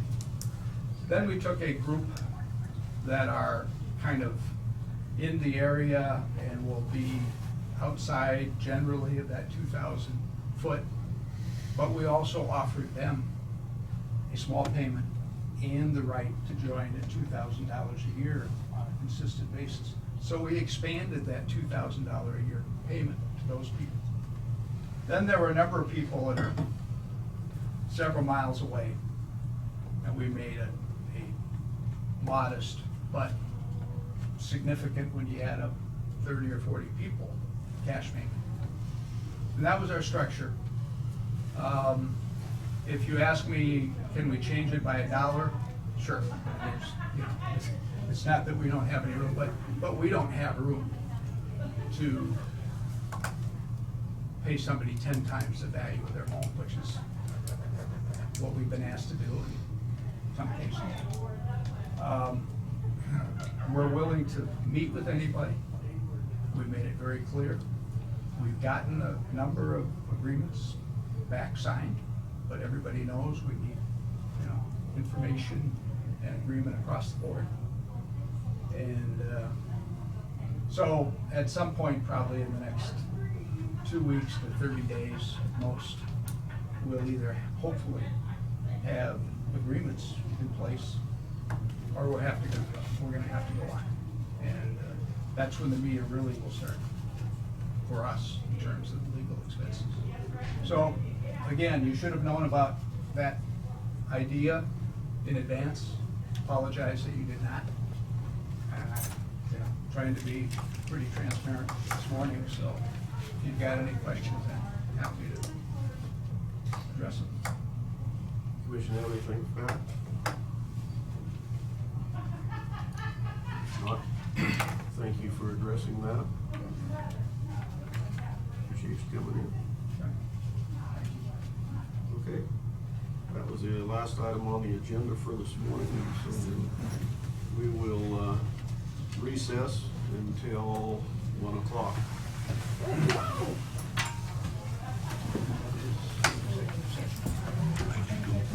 Yeah, just for department. Yeah, I think the board of needs to sign. You said you're bringing it back in. I just thought. I sent you the text. Yes. About that, yes. I sent a quick What's response. Did you get that? Nope.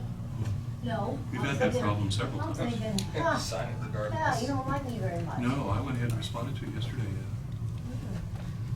Maybe it's the wind towers up in my phone blocking my phone. That's gotta be it. I'm thinking so.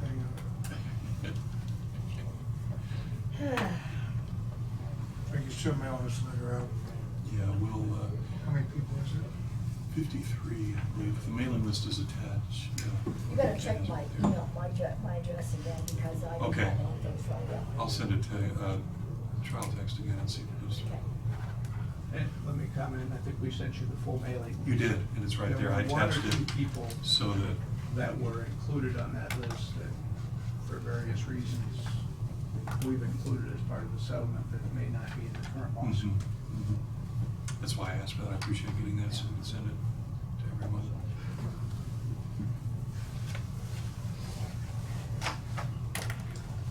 I got a copy of that. These things. Sure. You got two. Oh, and this one, this was as well.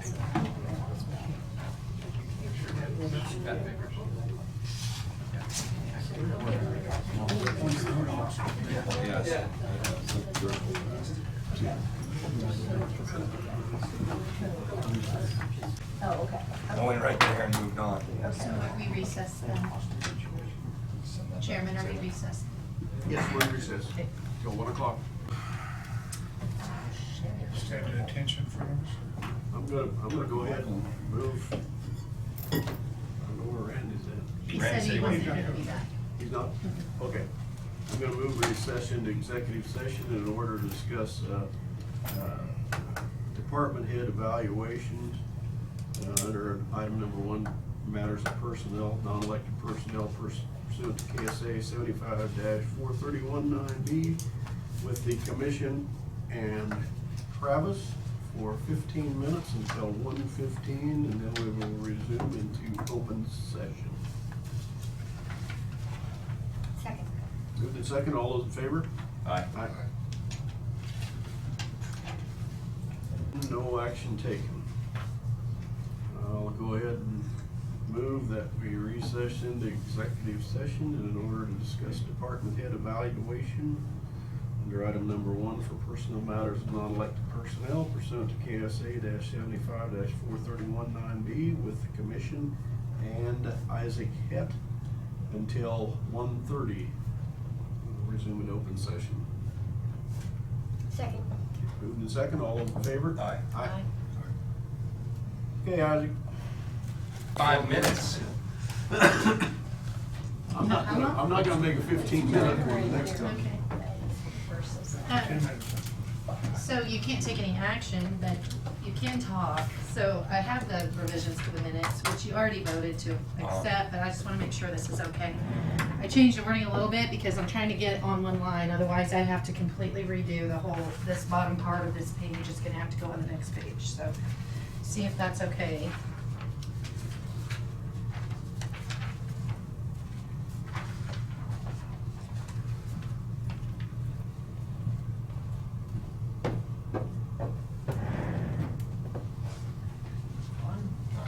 That's where it's at. Fine with me.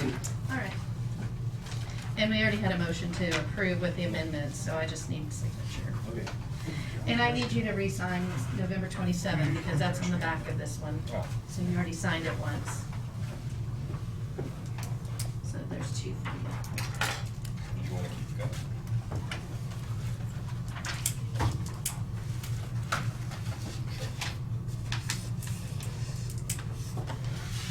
All right.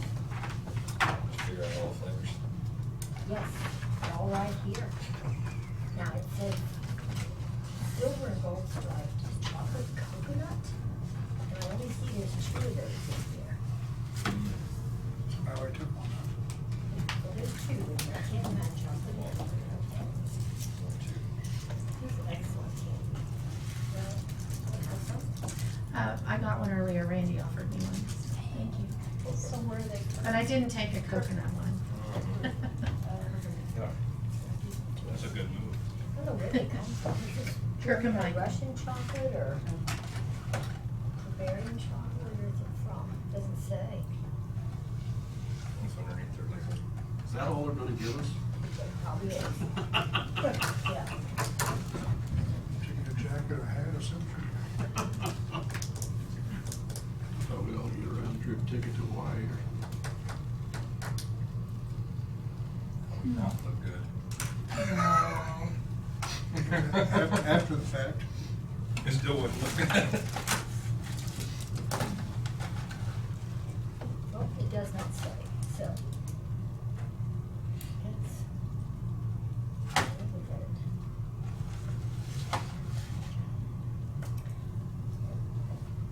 Is that what you tried, is the coconut one, and how is it? Delicious.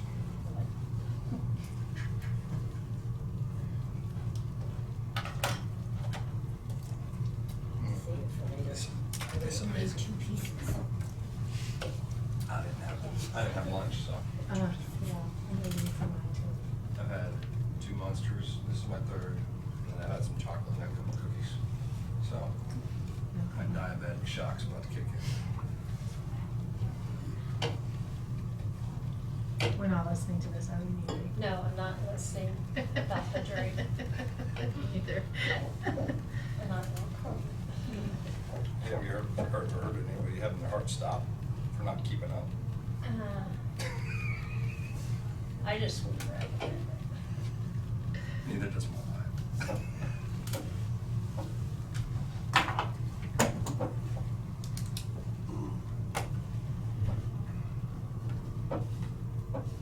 Wow. A long 5 minutes.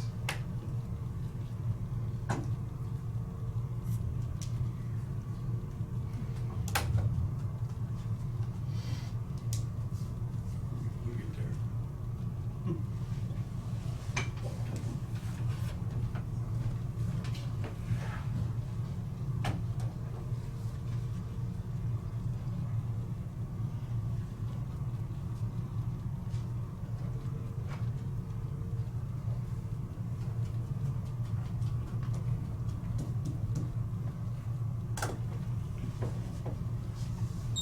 Okay. All right, out of executive session, no action taken. And I'll move that we recess into executive session in order to discuss department head evaluation under item number 1 for personnel matters, non-elected personnel pursuant to KSA -75-4319B with the commission and Deidre until 1:35. And we will resume in the open session. I'll second it. Moved by Dave, all in favor? Aye. Huh. Bye-bye. Thank you. I like Wednesday night, I'm just, you know. Have executive session, no action taken. I don't know if Gayla's still, she's here, so we can get started again. Okay, Gayla, I'll make a motion that we recess into executive session in order to discuss department head evaluation under item number 1, personal matters of non-elected personnel pursuant to KSA -75-4319B with the commission and Gayla Ratzlaff until 1:42. Did you gotta talk fast? Second. Okay, moved and second, all in favor? Aye. Aye. Why? Fox. Okay, out of Sunday. executive session, no action taken. That was the final item on the agenda, so I'll make a motion that we adjourn. Second it. Moved and second, all in favor? Aye. Aye. I did put, there's a couple of them that wanted copies, I pushed. Okay.